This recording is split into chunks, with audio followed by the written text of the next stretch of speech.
The gunshot cracked through the range, and 400 recruits dropped to a knee, except one man. Sergeant Dale Hale stood frozen, staring at the woman in the maintenance jacket who had just fired a perfect shot without even lifting her eyes to the target. "Ma'am, step away from that weapon," he barked, humiliation already creeping into his voice. She didn't. She reloaded. Another shot. Another. Perfect. Somewhere behind him, Captain Caleb Morgan whispered, "Sergeant, stand down." Hale didn't listen.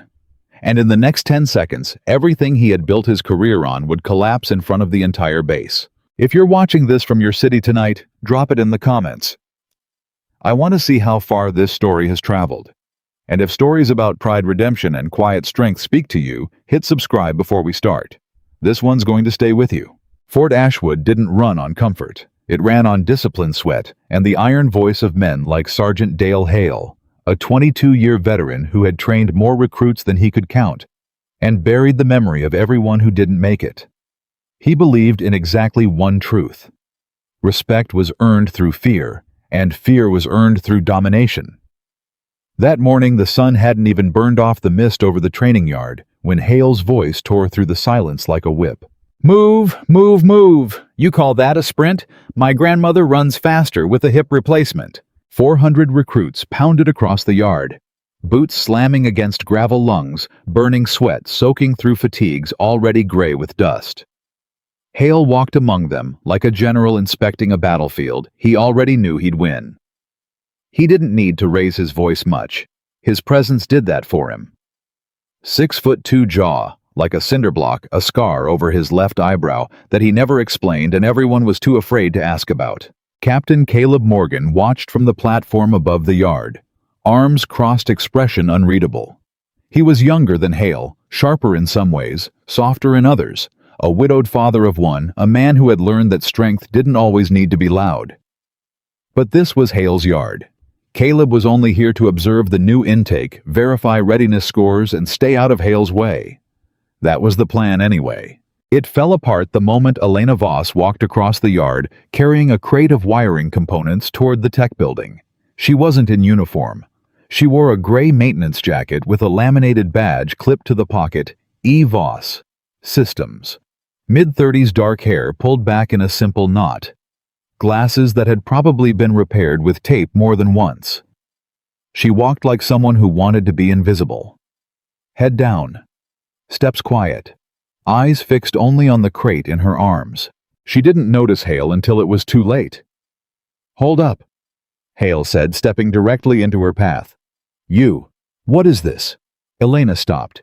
"Replacement parts for the Argus terminal. Sensor calibration units." "Argus." Hale repeated the name like it tasted bad in his mouth. "That garbage system that keeps crashing during live drills." "It's not garbage," Elena said quietly. "It's misconfigured. There's a difference." A few recruits nearby slowed their pace, sensing tension, the way animals sense a storm. Hale smirked. "Misconfigured. Right. You know, we had actual soldiers running these ranges before some pencil pusher decided a computer could predict a bullet's path better than a man with 20 years of combat instinct." "The system doesn't replace instinct," Elena said. "It removes error. Errors." Hale said, stepping closer, voice dropping into something colder. "Keep men humble. Machines don't bleed. Machines don't understand what it means to pull a trigger and live with it." Elena's eyes flicked up to him just for a second, but she said nothing. She adjusted her grip on the crate and tried to step around him. Hale blocked her path again. "I asked you a question." "No," Elena said evenly. "You made a statement." A ripple of stunned silence moved through the recruits close enough to hear it. Nobody talked back to Hale. Nobody. His jaw tightened. "You've got a mouth on you for a tech. And you've got an opinion for someone who's never read the manual," Elena replied, and this time there was the faintest edge of steel in her voice. Not anger, just certainty. Hale's face went red. He wasn't used to being challenged, especially not by someone in a maintenance jacket half his size standing in the middle of his own yard in front of his own recruits. "You think you know something about combat readiness?" he said. You think fixing wires makes you qualified to talk to me about training soldiers? I think, Elena said, finally meeting his eyes fully, that you've mistaken volume for authority. The yard went dead silent. Even the wind seemed to pause. Somewhere in the back of the formation, a recruit named Danny Reyes, barely 20, still new enough to flinch at loud noises, whispered to the man next to him. "Oh my God, she didn't just say that." Hale's hand curled into a fist at his side, not to strike her, but out of sheer restrained fury. He'd never been spoken to like that. Not by a superior officer, not by a general. Certainly not by a technician in a base full of soldiers who worshipped his every word out of fear. "You have 5 seconds to walk away," Hale said, voice low and dangerous, "before I have you escorted off this base." Elena didn't move. 4. She held his gaze. 3. "You're not going to have me escorted anywhere," Elena said calmly. "And why the hell not?" "Because in about 2 minutes, Colonel Pierce is going to walk through that gate to observe the live fire evaluation," Elena said. "And when he asks why the range instructor was threatening the person responsible for the very system he's here to inspect, I don't think that conversation is going to go the way you think it will." Hale blinked. For the first time, something like doubt flickered behind his eyes. But pride, real calcified pride, doesn't die that easily. It digs its heels in. It doubles down. "Nice bluff," he said. "But I don't scare that easy, sweetheart." Elena's expression didn't change. She simply looked past him toward the recruits, then back to him. "I'm not trying to scare you, Sergeant," she said. "I'm trying to warn you." "Warn me about what?" "That you're about to embarrass yourself in front of 400 people. Hale laughed a short, humorless bark. "That's rich coming from someone who's about to get walked off this base by security." He turned to the nearest recruit, a young man frozen mid-stride with terror in his eyes. "Get command. Tell them we've got a civilian trespassing on restricted." "She's not trespassing." Caleb's voice cut through the yard. Every head turned. Captain Morgan had come down from the platform boots, crunching over gravel, his expression calm but firm. Hale straightened immediately, old habits of rank kicking in despite the storm inside him. "Captain?" "She has level 5 clearance, Sergeant," Caleb said. "Higher than yours, actually. I'd double-check her badge before you escalate this any further." Hale glanced down at the laminated badge on Elena's jacket, and for the first time, something cold crept into his stomach. He'd seen hundreds of clearance badges in his career. He knew the color codes. He knew what a 5-tier badge looked like, and this one had a small crimson stripe along the edge. A stripe he'd only seen twice in his entire career, both times attached to names that outranked generals. "That's..." Hale's voice faltered slightly. "That's not possible." "Believe it," Caleb said quietly. Elena, for her part, showed no satisfaction, no smugness. She simply adjusted the crate in her arms again and glanced toward the gate, where a black SUV was now rolling through the checkpoint engine, humming low. "That'll be the colonel," she said.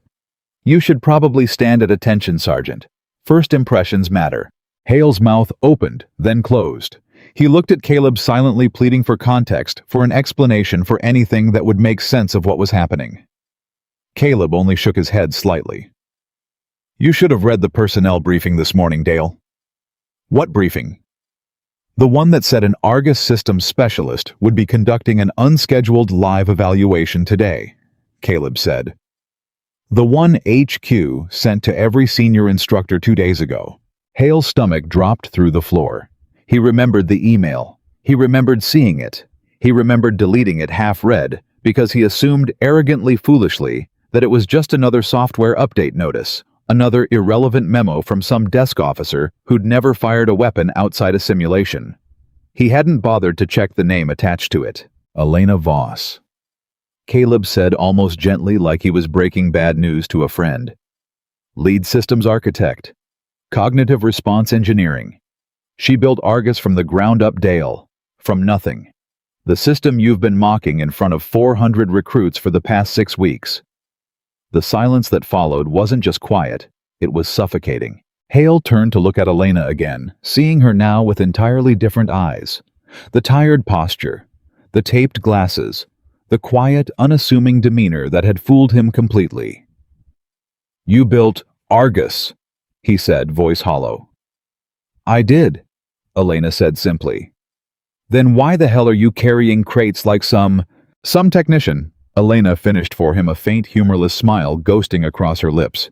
"Because unlike some people, Sergeant, I don't think doing the small work is beneath me. I don't think competence needs an audience." Hale had no response to that. For the first time in 22 years of service, Dale Hale, the man who broke recruits down to build them back up, the man whose voice alone could make grown men flinch, had absolutely nothing to say. The SUV rolled to a stop at the edge of the yard. The door opened. Colonel Raymond Pierce stepped out, silver-haired, sharp-eyed, the kind of man whose presence didn't need volume to command a room. He surveyed the yard, the frozen recruits, the tension hanging in the air, like static before lightning.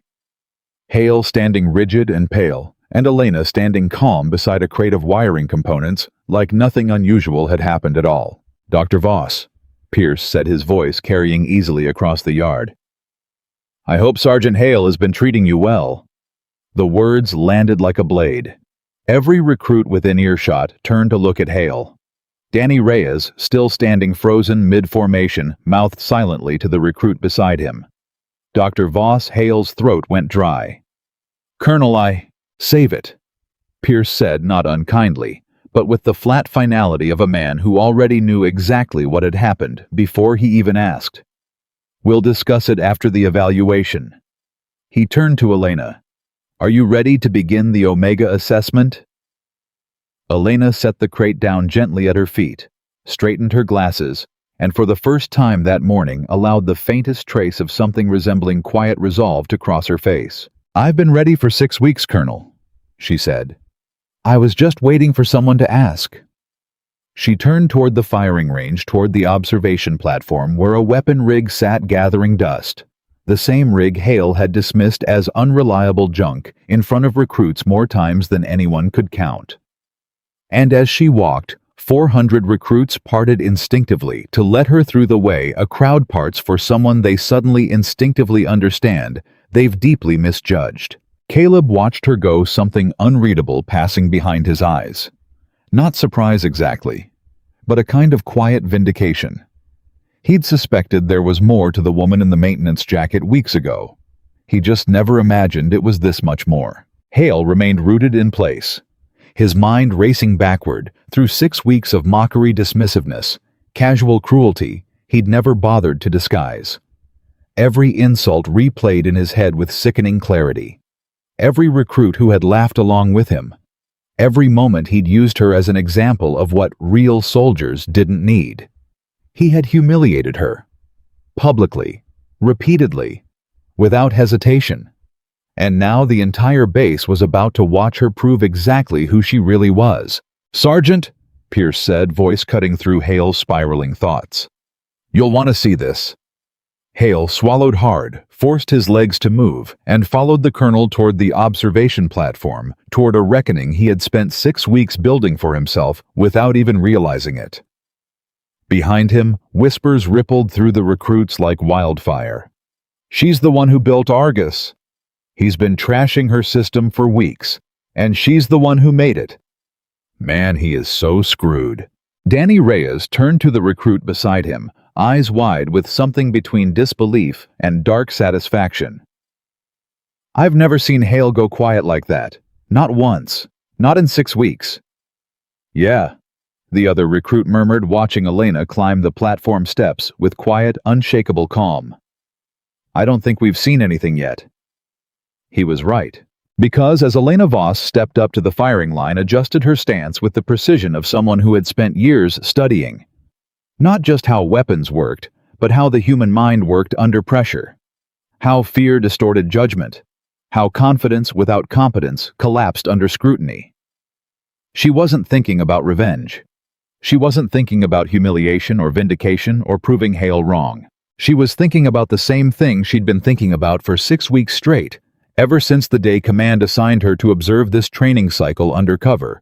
Ever since she first watched Dale Hale mock a system built from her own research, her own sleepless nights, her own quiet genius that the world rarely acknowledged, because she'd never needed it to. She was thinking, let the work speak. It always does eventually. Elena picked up the weapon, felt its familiar weight settle into her palm, and looked out at the target range stretching before her, the same range where in exactly 90 seconds she was about to do something no soldier on this base had ever witnessed. Something that would make Sergeant Dale Hale's 22 years of arrogance collapse in front of 400 recruits, a colonel and a captain who would never forget what he was about to see. Behind her, the yard fell utterly silent, waiting. Elena raised the weapon, and the entire yard seemed to hold its breath with her. The first shot cracked before anyone was ready for it. A clean single report that echoed off the concrete berms lining the range. Downrange 300 meters out, the target flipped its indicator light to green. Center mass. Dead center, not an inch off. Nobody clapped. Nobody spoke. 400 recruits stood frozen, trying to process what they'd just seen, because good shooters hit center mass sometimes. Great shooters hit it often. But Elena hadn't adjusted her stance. She hadn't taken a breath cycle. She hadn't done any of the things every single one of them had been drilled to do for 6 straight weeks. She'd just fired. Like the outcome was already decided before her finger ever touched the trigger. Beginner's luck. Hale muttered under his breath, arms crossed so tight his knuckles had gone white. He said it to no one in particular, maybe just to himself, maybe because some small cornered part of him still needed to believe it. Colonel Pierce, standing a few feet away with a tablet in his hands, didn't even look up. Sergeant, would you like to place a wager on that theory? Hale's jaw tightened. He said nothing. Elena fired again. Second target 400 meters partially obscured behind a barricade, the kind of shot recruits were told to skip entirely during timed drills because the exposure window was less than half a second. Green light. A murmur rippled through the recruits, the kind of low, involuntary sound a crowd makes when it collectively stops believing something is a coincidence. Danny Reyes, standing near the front of the formation, leaned toward the recruit beside him, a broad-shouldered kid from Ohio named Petrov, and whispered, "Did you see that? She didn't even flinch." "Shut up," Petrov whispered back, eyes locked forward. "I want to see the next one." Third shot, fourth, fifth. Each one landing with the same eerie mechanical precision, except there was nothing mechanical about the way Elena moved. Her body was fluid, almost relaxed, like she was having a conversation with the weapon instead of fighting it. She didn't grip it like a soldier trained to dominate a tool. She held it like someone who understood on some deep architectural level exactly what the weapon was capable of and exactly what it wasn't. Caleb stood a few feet from Pierce's arms, folded, watching with an intensity that surprised even him. He'd seen expert marksmen before. He'd trained some of the best shooters to ever come through Fort Ashwood. But this was different. This wasn't skill in the way he understood skill. This was something closer to certainty. "Sir," Caleb said quietly to Pierce, "is she calculating trajectory in real time?" Pierce allowed himself the smallest, driest smile. "Captain, she's not calculating anything. She's already run the calculations, 1,000 times over in simulation months before she ever stepped onto this range. What you're watching isn't a woman firing a weapon." He paused, eyes fixed on Elena as she reloaded with the same unhurried calm. "What you're watching is a physicist confirming her own math." Hale overheard that. Of course he overheard it. Pierce hadn't bothered to lower his voice, and some small, cruel part of the colonel clearly wanted him to hear every word. Hale's face had gone from red to a kind of pale, waxy white, the color of a man watching his entire professional identity dissolve in real time. "Colonel," Hale said, voice tight. "With respect, one good round doesn't validate a system I've watched fail in the field. It's failed 4 times in 6 weeks under your supervision," Pierce said flatly, still watching Elena. "Would you like to know why?" Hale didn't answer. He didn't need to. The silence answered for him. "Because you disabled the calibration protocol," Pierce said. "Twice. Because you overrode the sensor recalibration Dr. Voss requested in writing on March 4th and again on March 17th. I have both emails, Sergeant. Would you like me to read them aloud in front of your recruits? The color drained even further from Hale's face. Somewhere in the formation, a recruit made a small involuntary sound. Something between a gasp and a laugh quickly swallowed back down. "That's not," Hale started. "That's exactly what happened," Pierce said, voice hard, now cutting through whatever excuse Hale was about to construct. "I've read the maintenance log, Sergeant. I've read Dr. Voss's incident reports. Every single failure you've paraded in front of these recruits as proof the system doesn't work was a failure you personally created." The yard had gone so quiet that the only sound was the distant hum of the range's ventilation system, and somewhere far off, a hawk crying over the tree line. Elena, for her part, didn't look back at either of them. She kept her eyes forward, focused on the range, on the sixth target now rotating into position, a moving silhouette, this time programmed to simulate erratic, unpredictable movement. She fired without hesitation. Green light.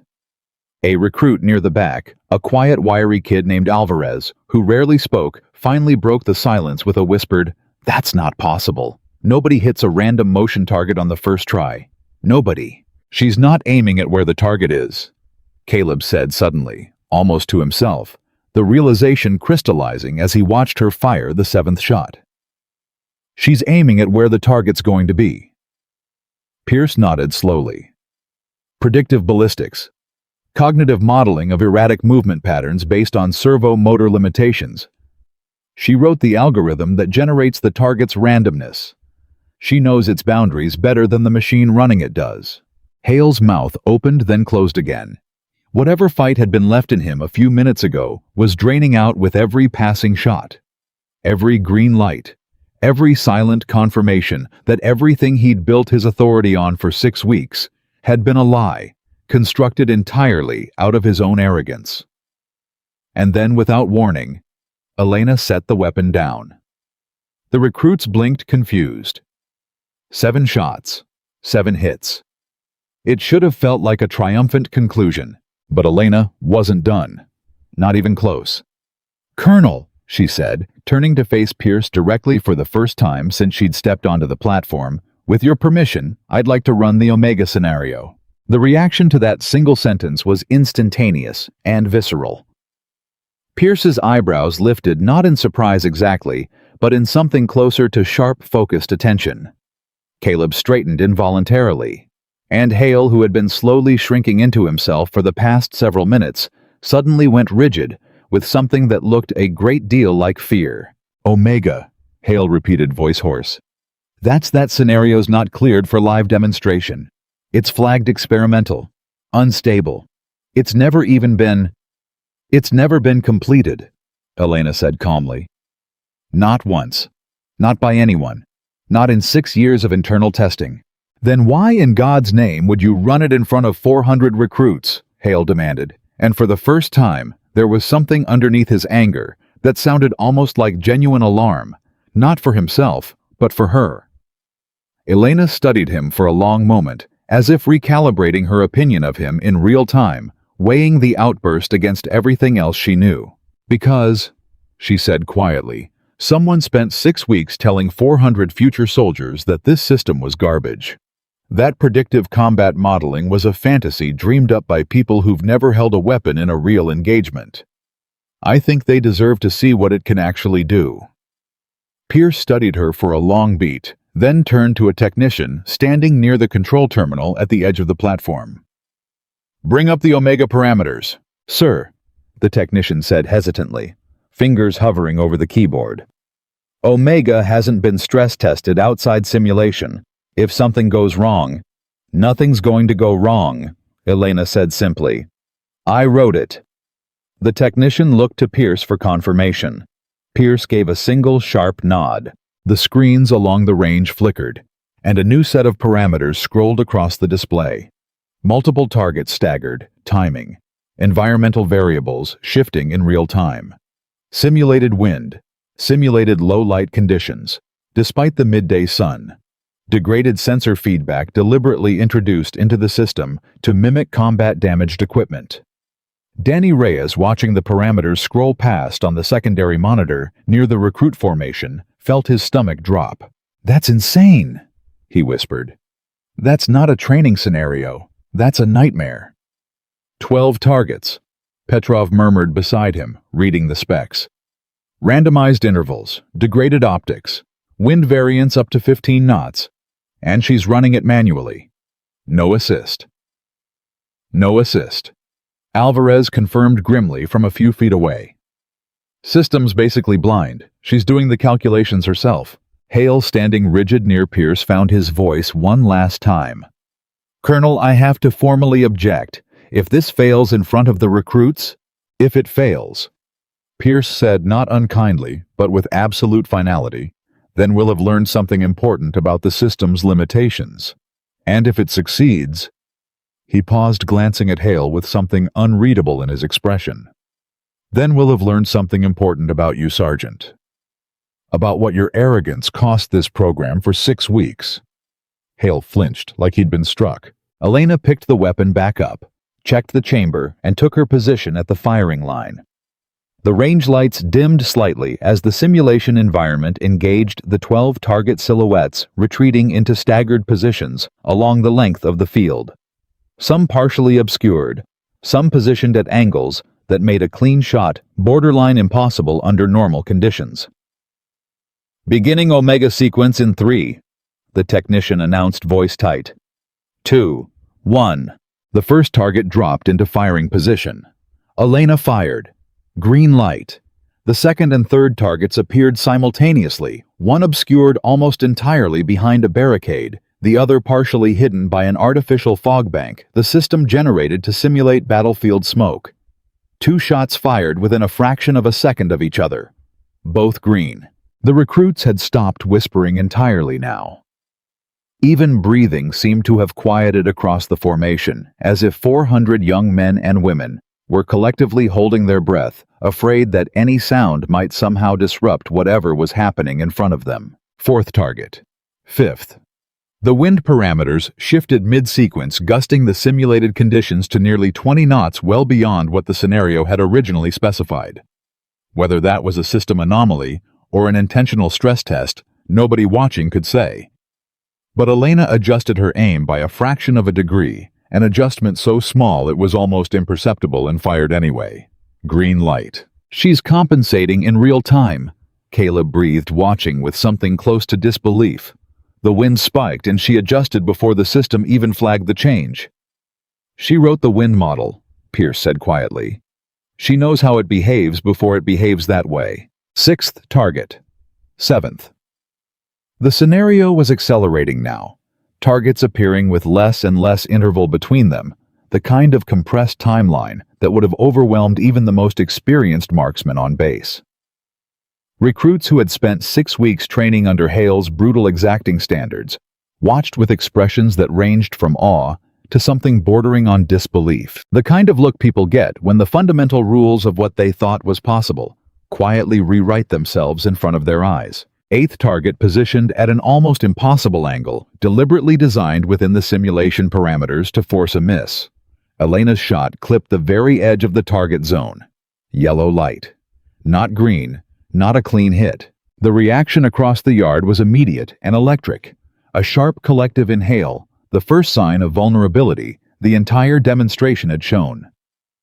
Hale's head snapped up, something flickering behind his eyes that wasn't quite triumph, but was uncomfortably close to it. "There it is," he muttered under his breath. "Finally. She's human after all." But Elena didn't flinch. She didn't hesitate. She simply adjusted her stance by less than an inch, recalculating in the half-second window before the 9th target appeared, and when it did, she fired without pause. Green light. Then the 10th. Then the 11th, fired at a target moving in an erratic pattern, specifically designed to be statistically unpredictable, a pattern Elena herself had apparently written 6 years earlier and had memorized down to its mathematical bones. Green. 1 target remained. The 12th. The final one. And as it began its ascent into firing position, something happened that nobody in the yard had anticipated. The system flickered. The screens along the range stuttered, static bleeding across the display for a fraction of a second before stabilizing.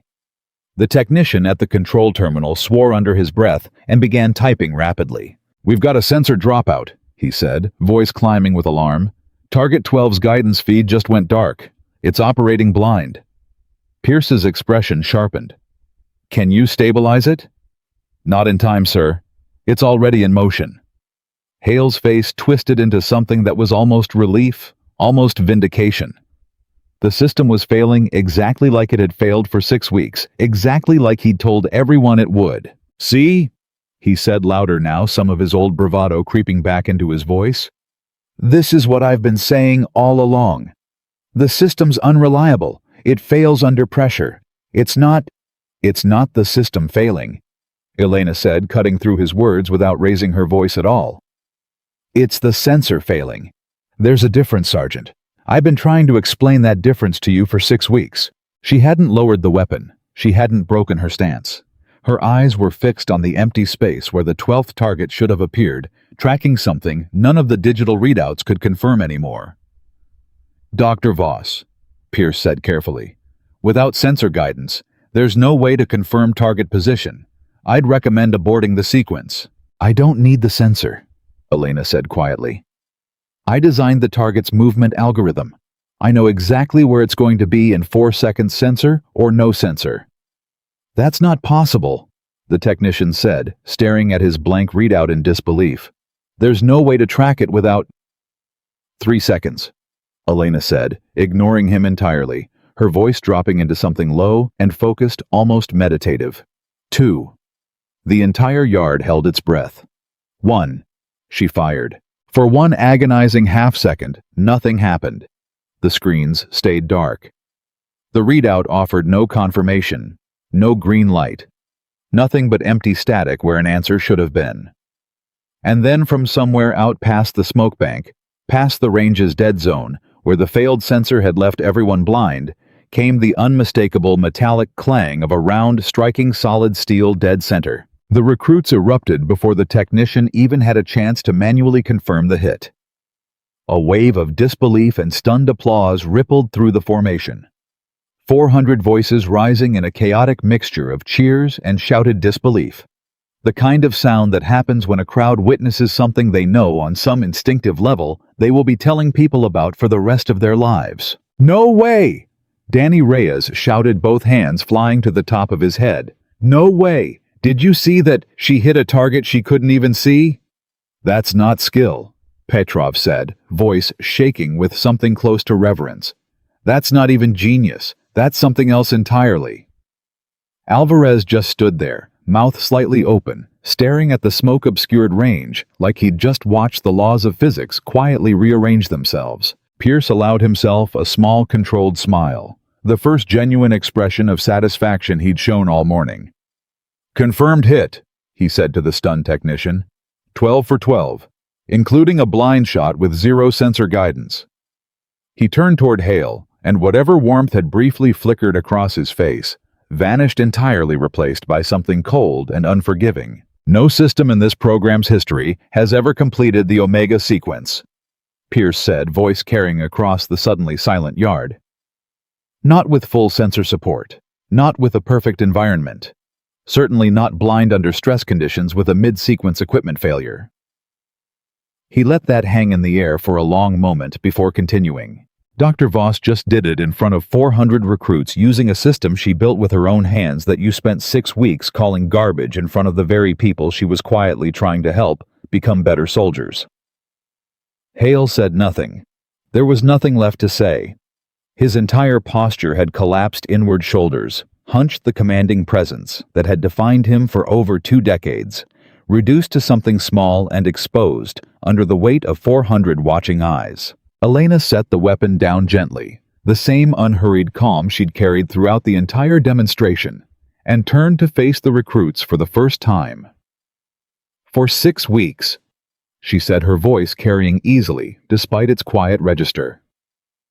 "You've been told that precision doesn't matter as much as aggression, that calculation is weakness, that the only thing that wins wars is force." She paused, glancing briefly at Hale before continuing. "I'm not here to tell you that's entirely wrong. Aggression has its place. Force has its place, but force without precision gets people killed. And arrogance. Her eyes settled on Hale again, steady and unflinching. Arrogance gets people killed faster than anything else on a battlefield.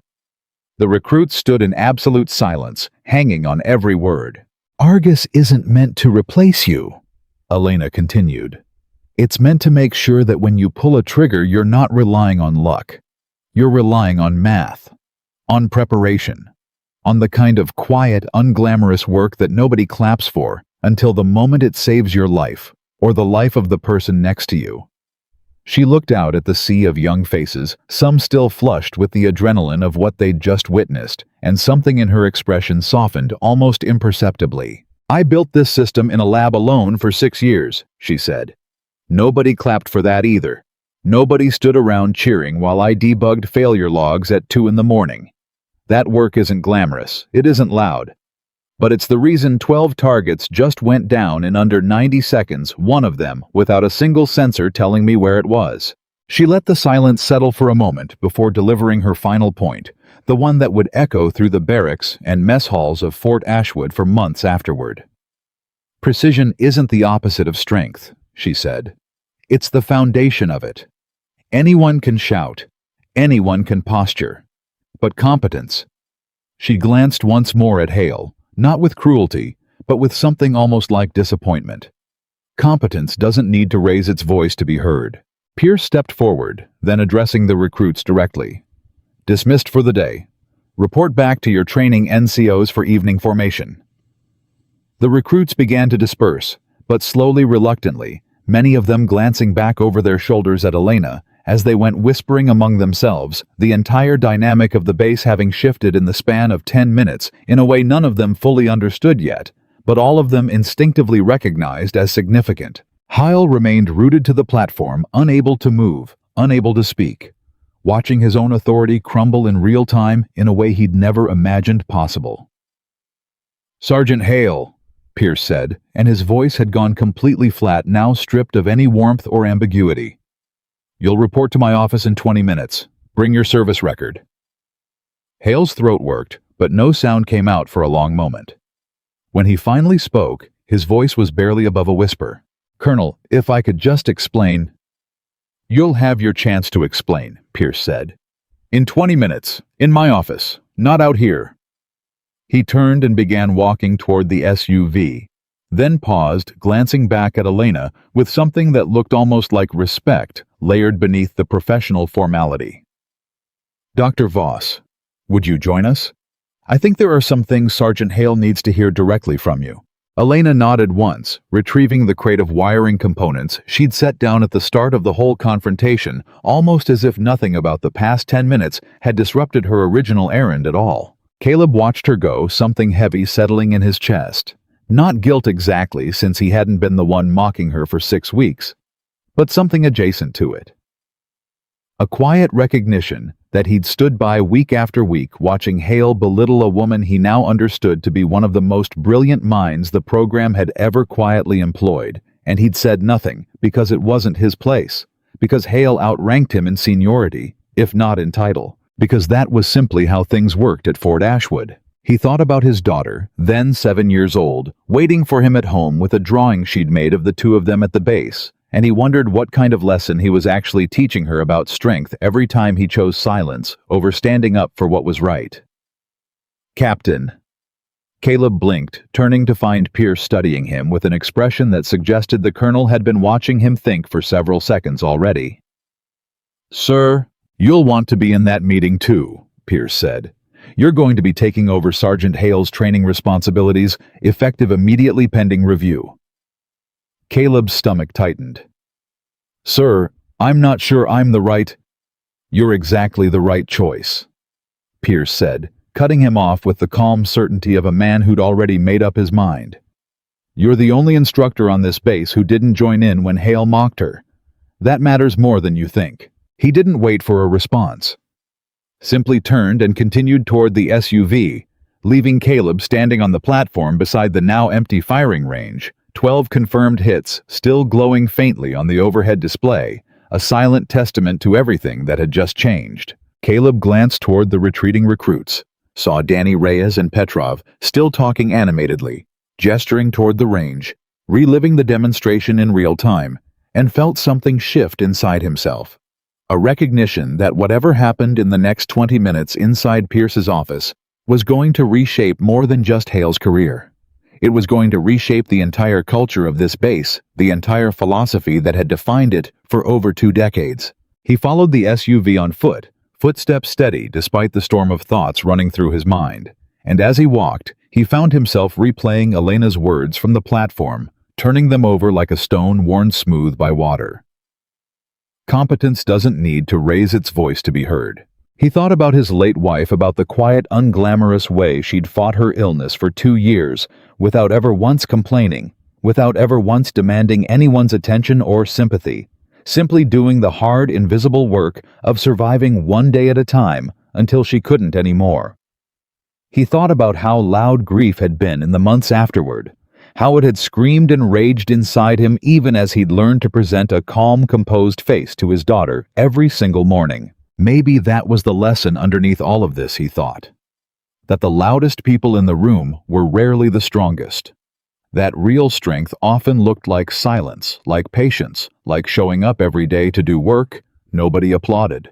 He reached the administrative building, just as Pierce's SUV pulled up outside, and through the window he could see Elena already stepping out, crate still tucked under one arm, like she'd simply resumed her original errand, completely unbothered by the magnitude of what she'd just done in front of 400 witnesses. Hale arrived a moment later, walking stiffly.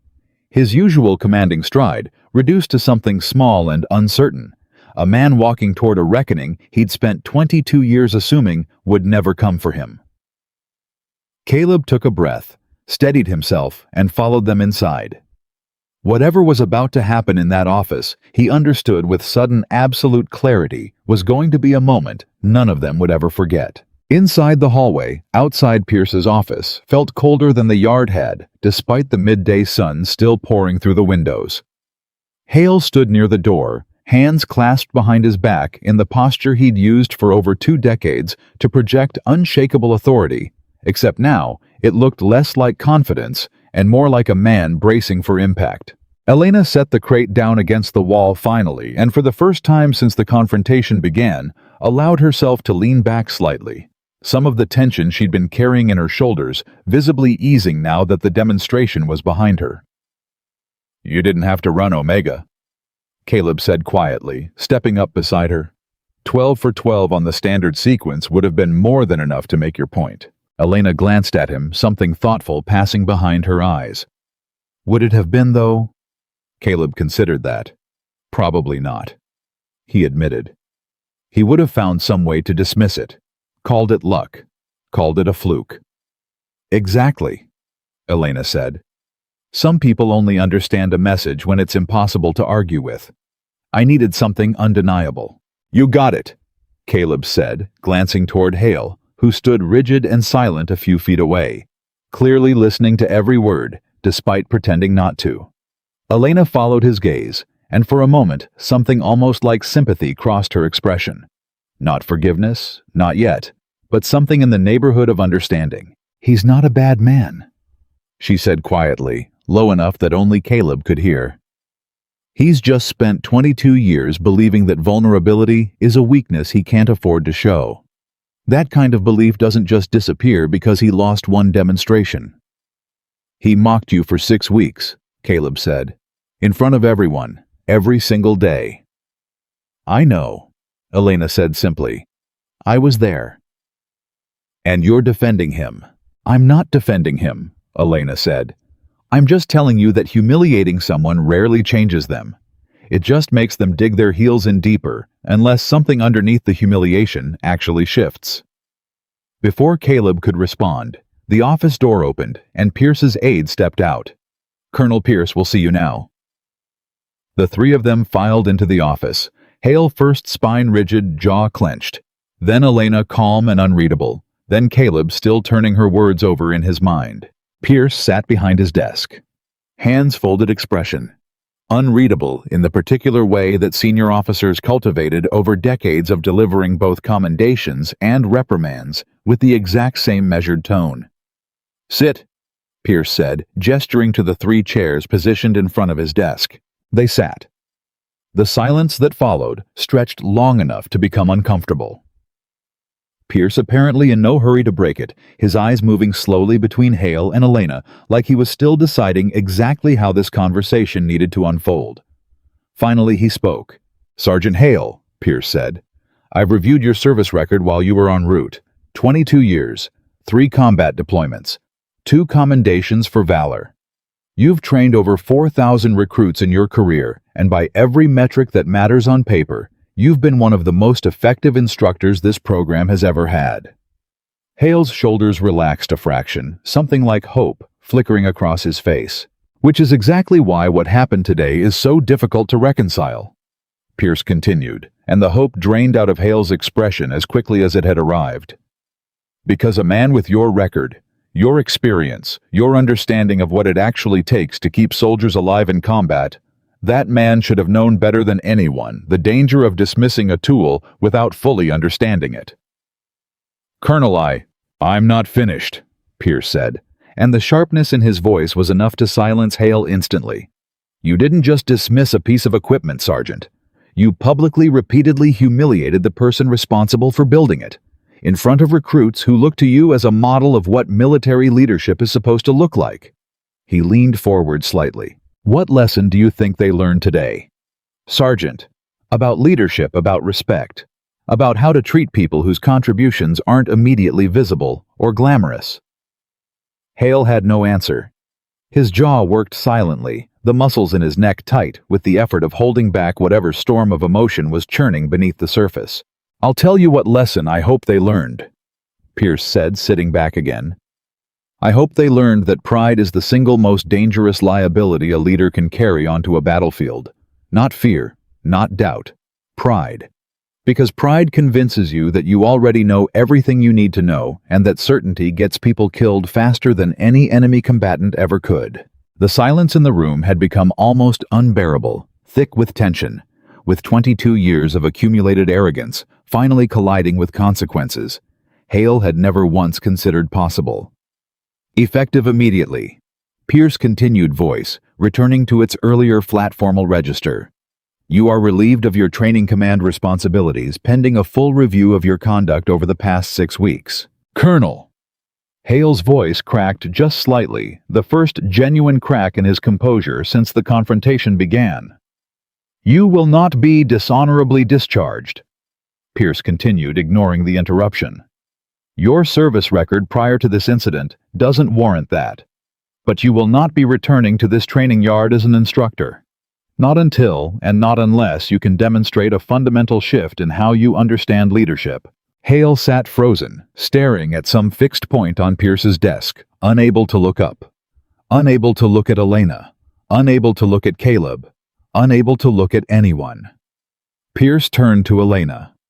"Dr. Voss, I owe you an apology on behalf of this program. What happened over the past 6 weeks should never have been allowed to continue for as long as it did. I take responsibility for not catching it sooner." Elena inclined her head slightly. "Apology accepted, Colonel, though I'd point out you weren't the one making the comments." "No," Pierce agreed. "But I was the one who assigned you to observe this training cycle undercover, specifically to evaluate whether the instructors here were prepared to properly implement Argus moving forward. I should have checked in with you more frequently. I should have known what you were enduring. I could have identified myself at any point," Elena said. "I chose not to." "Why?" Caleb asked, unable to hold the question back any longer. "Why endure 6 weeks of that when you could have ended it on day 1? Elena turned to him, something contemplative in her expression. "Because I needed to know the truth about this program, Captain. Not the polished version people show visiting officials. The real version. How instructors actually treat people they perceive as beneath them. Whether the culture here values competence or just volume."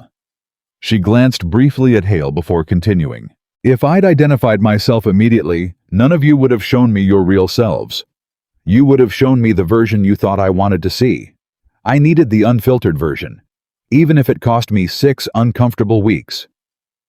Pierce nodded slowly, clearly having anticipated at least some version of this answer. And what did you learn, Dr. Voss? Elena considered the question for a long moment before answering. I learned that most of the recruits are decent. Uncertain, still finding their footing, but decent. I learned that Captain Morgan, she glanced at Caleb, chose silence over participation, which isn't the same as courage, but it's not nothing either. Caleb felt something tighten in his chest at that not quite absolution, but not condemnation either. An honest, unflinching assessment that felt more valuable than either. And Sergeant Hale. Elena continued, her voice softening slightly, despite everything. I learned that pride can make even genuinely skilled people dangerous.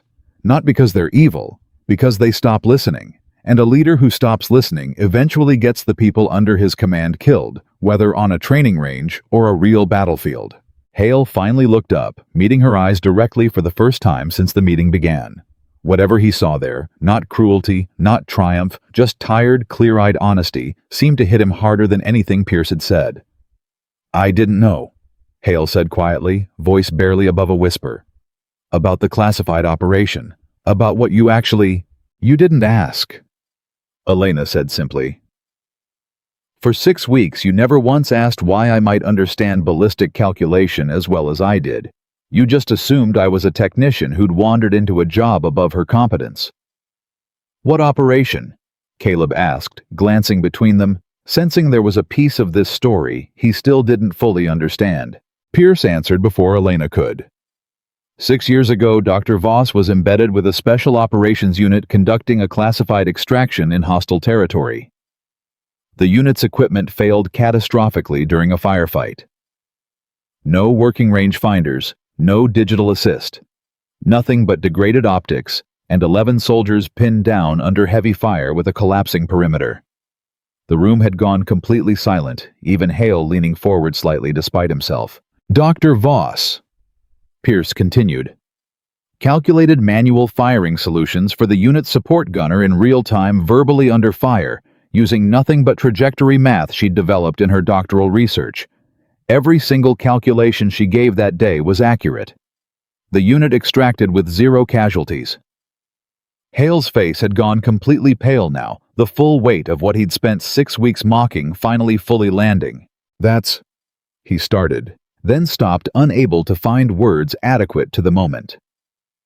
That's the woman you called a technician, Pierce said, not unkindly, but with unmistakable finality. That's the mind behind the system you told 400 recruits was garbage. Elena said nothing further. She didn't need to. The silence in the room said everything that remained unspoken, everything that Hale would carry with him long after he walked out of this office. Pierce stood signaling the meeting's conclusion. Sergeant Hale, report to Administrative Services tomorrow morning at 0800 for reassignment processing. You're dismissed.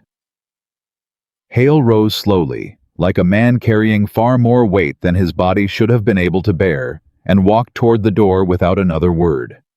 At the threshold, he paused, one hand on the frame, and turned back, not toward Pierce, but toward Elena. I'm sorry, he said, voice rough with something that sounded for the first time in 22 years like genuine humility.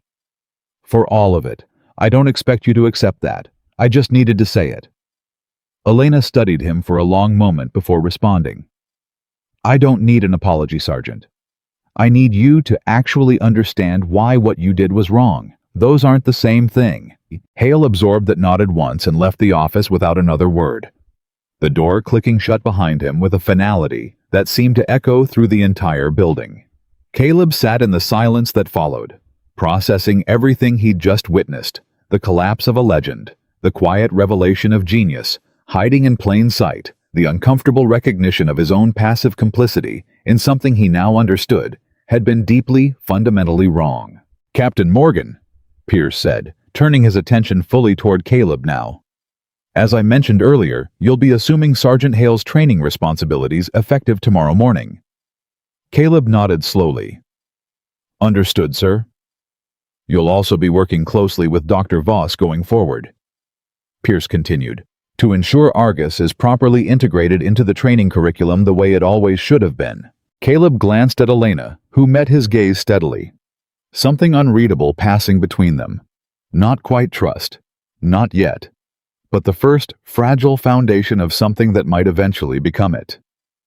I'd welcome that, Caleb said, and meant it. Elena inclined her head slightly, the closest thing to a smile she'd offered all day.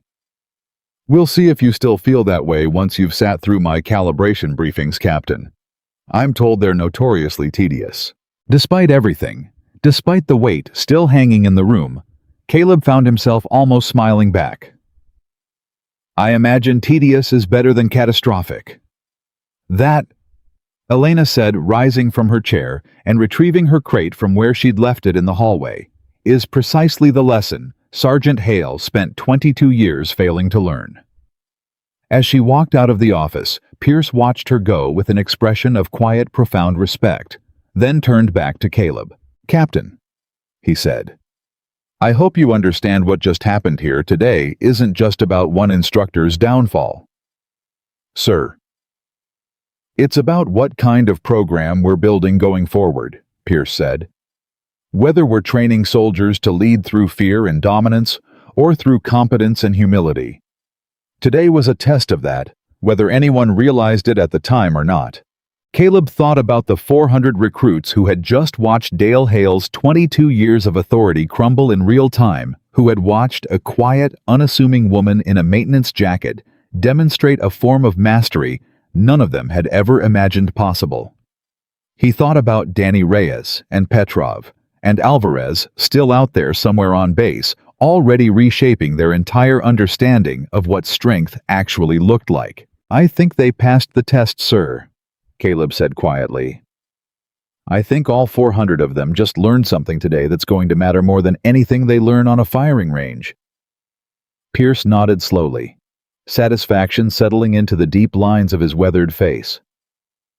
Let's make sure that lesson sticks, Captain, starting tomorrow. Caleb rose, saluted, and walked out of the office into the late afternoon sun, the training yard stretching out before him, empty now, except for the faint outline of 12 targets still standing, silent testament to everything that had changed in the span of a single, unforgettable morning. Somewhere across the base, he knew 400 recruits were already retelling the story to each other, embellishing it slightly with each retelling the way stories always did. But the core of it would remain exactly the same no matter how many times it was told. The day the drill sergeant met his match, the day a woman nobody noticed brought an entire legend crashing down with nothing but 12 shots and the quiet, unshakable confidence of someone who had never needed anyone's validation to know exactly what she was capable of. The next morning came faster than Caleb expected, the way mornings always do when you're not ready for the weight they're about to carry. He stood at the edge of the training yard at 05:30. Coffee going cold in his hand, watching the sun crawl up over the tree line, while 400 recruits slept for another 30 minutes, unaware that the entire structure of their training program had shifted overnight. He hadn't slept much. Every time he closed his eyes, he saw Hale's face in that office pale and hollow, 22 years of certainty collapsing in the space of a single conversation. And underneath that image, quieter but somehow louder, he kept hearing Elena's voice. Silence isn't the same as courage. She hadn't said it to wound him. She'd said it like a fact, flat and clinical, the way she probably said everything. But it had lodged itself somewhere behind his ribs and hadn't moved since. You're up early. Caleb turned. Elena was walking toward him across the yard, a tablet tucked under one arm, dressed in the same gray jacket as the day before, though today, the laminated badge on her chest seemed to catch the morning light differently. Or maybe it was just that he was looking at it differently now. Couldn't sleep, he admitted. Neither could I, she said, coming to a stop beside him, following his gaze toward the empty range. Though for different reasons, I imagine. What's your reason? Calibration data from yesterday's Omega run, she said. I wanted to understand why the sensor dropped on target 12. It shouldn't have failed. Not under those environmental conditions. Caleb studied her for a moment. You ran a system-breaking scenario in front of 400 people and humiliated a 22-year veteran, and you're worried about a sensor glitch. I'm not worried, Elena said. I'm curious. There's a difference. You said that yesterday too, about the technician thing.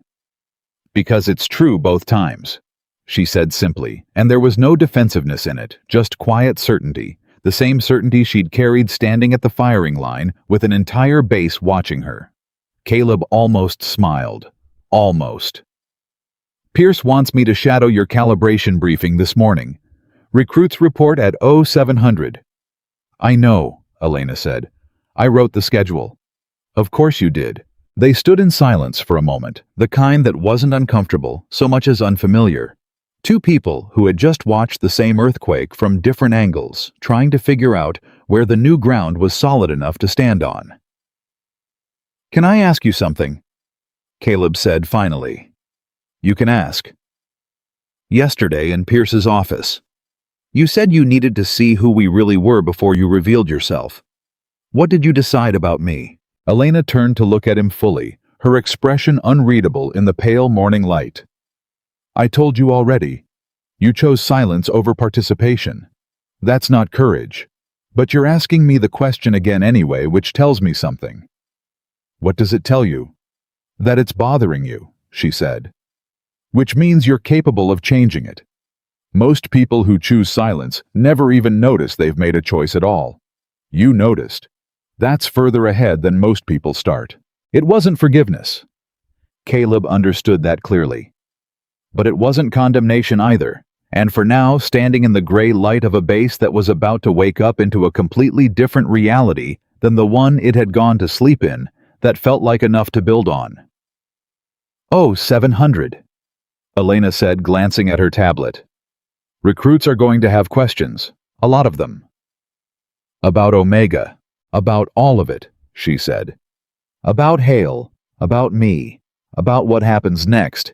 You should prepare an answer for the ones you can't. What answer is that? Elena considered the question seriously, the way she seemed to consider every question, like it deserved the full weight of her attention, regardless of how simple it sounded. The truth, she said. Even when it's uncomfortable. Especially when it's uncomfortable. That's the entire lesson, Captain. If we teach it any other way, none of yesterday meant anything. By 700, the recruits had assembled in the yard, in a formation that felt different from every formation Caleb had ever stood in front of. Quieter. More alert. 400 pairs of eyes fixed on him with an intensity that hadn't existed a week earlier, back when Hale's booming voice had done all the work of commanding attention, and Caleb had simply been the quieter officer standing off to the side. Now there was no Hale. Just Caleb, standing at the front of the formation with Elena a few steps behind him, and 400 recruits, waiting to see what kind of leader would fill the vacuum a legend had left behind. At ease, Caleb said, and the recruits shifted, relaxing slightly, though the tension in the air remained thick enough to taste. I know you all have questions. I'm going to answer what I can. Danny Reyes was the first to raise his hand, which surprised absolutely no one who'd spent time around him over the past 6 weeks. Captain, is it true Sergeant Hale's gone? Like permanently. He's been relieved of training command, Caleb said carefully. Whether that's permanent depends on a review process that's above my pay grade to comment on. But he's not coming back to teach us. Petrov clarified, more statement than question. Not in the immediate future, no. A ripple moved through the formation. Not celebration exactly, but something adjacent to relief. The particular exhale of 400 young people who had spent 6 weeks flinching at a man's voice, finally understanding they wouldn't have to flinch at it again. At least not for a while. Captain, Alvarez said, hand raised hesitantly. Is Dr. Voss going to be running our training now? Instead of the Argus drills we did before, Dr. Voss is going to be integrated into the training program properly, Caleb said, glancing back at Elena, who gave a small nod of confirmation. Which means learning the system the way it was actually designed to be used, not the way it was being used before. Sir. Another recruit called out a quiet young woman named Sarah Klein, who rarely spoke in formation. Can I ask Dr. Voss something directly? Caleb glanced at Elena, who stepped forward without hesitation. Go ahead. Klein hesitated for a moment, clearly working up the nerve. Yesterday, when you hit that last target blind, were you scared? Even a little. Because I don't think I could do that. I don't think I could trust math over what I could actually see. The question landed differently than any of the others had. It wasn't about Hale, or about vindication, or about the spectacle of what had happened. It was about fear, about trust, about the exact thing every recruit standing in that formation was quietly wrestling with every single day of their training. Elena took a moment before answering, and when she did, her voice carried none of the clinical detachment it usually held. "Yes," she said simply. "I was scared." The admission seemed to ripple through the formation almost as powerfully as the shot itself had the day before. "I built that algorithm," Elena continued. "I tested it in simulation over 4,000 times. I knew mathematically that the probability of failure was under 2%. But knowing something mathematically and trusting it with your body in the moment in front of 400 people who are all waiting to see if you fail, those are two very different kinds of knowing." "Then how'd you do it?" Klein asked. "How'd you pull the trigger anyway?" "Because the 2% chance of failure was still better than the alternative," Elena said, "which was letting fear make the decision for me. Fear doesn't do math, Recruit Klein, it just reacts. And reaction without calculation is how good people make fatal mistakes." She paused, glancing around at the assembled recruits, all of them hanging on every word now. "That's the entire point of what we're building here," she continued. "Not to remove fear. You're all going to feel it every single time you're in a situation where the stakes are real. The goal is to make sure fear doesn't get the final vote. Preparation gets the final vote. Calculation gets the final vote. That's what Argus is. Not a replacement for courage. A tool that makes courage survivable." The formation had gone completely silent. The kind of silence that meant something had actually landed, had actually changed something in 400 young minds simultaneously. Caleb watched it happen with a strange mixture of admiration and something close to envy. Hale had commanded silence through fear for 6 weeks. Elena had just earned it through 5 sentences of honesty. "One more question." Pierce's voice cut through the yard, and every head turned to find the colonel walking toward the formation, having apparently arrived sometime during Elena's answer without anyone noticing. "And then we need to move on to today's schedule."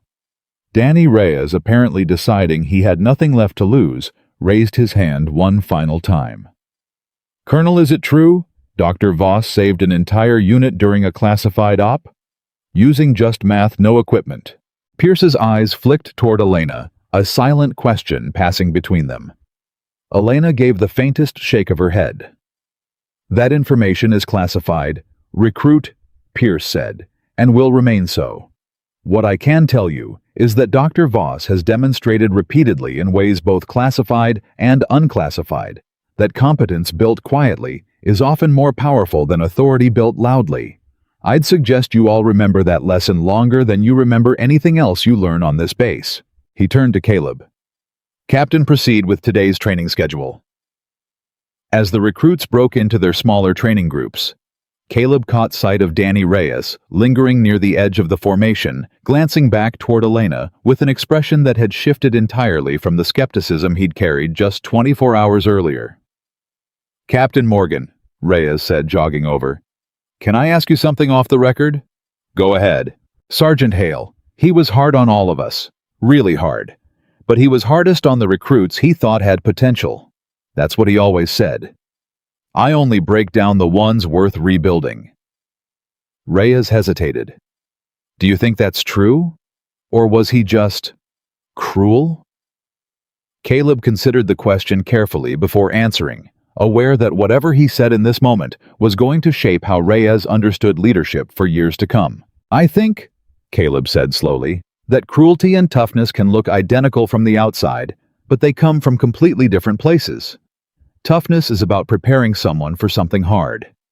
Cruelty is about making yourself feel powerful at someone else's expense." Sergeant Hale confused the two. For a long time.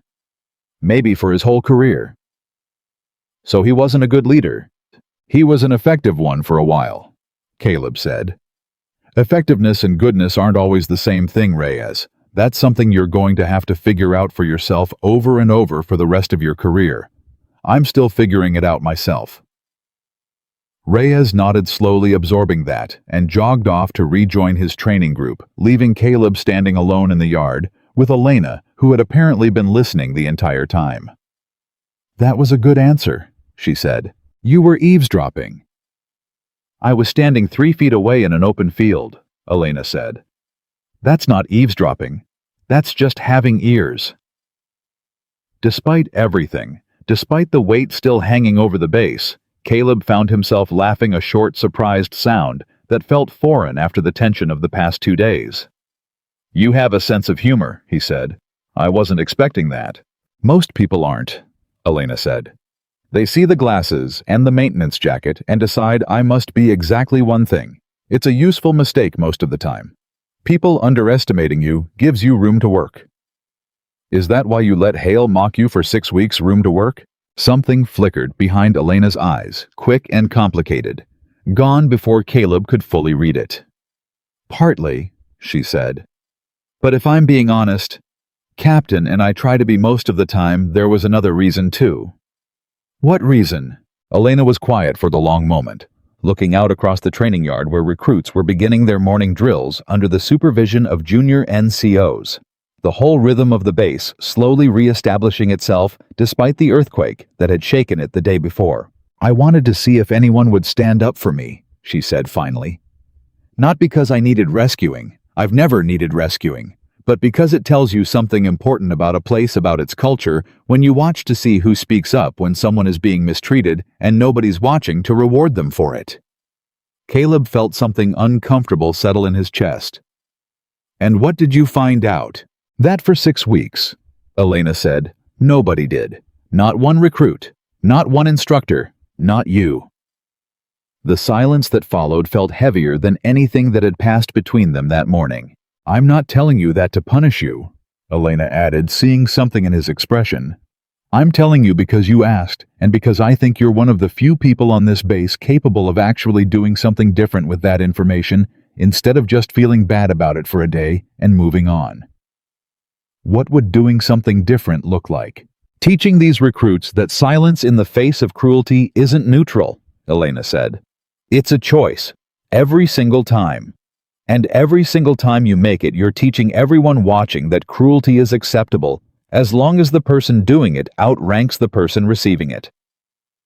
Caleb absorbed that the words settling into the same place Elena's earlier comment had lodged the night before, except deeper now, more permanent. "I want to do that," he said. "I don't fully know how yet, but I want to." "That's further than most people get," Elena said, echoing her earlier words, and for the first time, something that might have been the beginning of real trust passed between them. By midday, word of what had happened on the range had spread far beyond the recruit formation.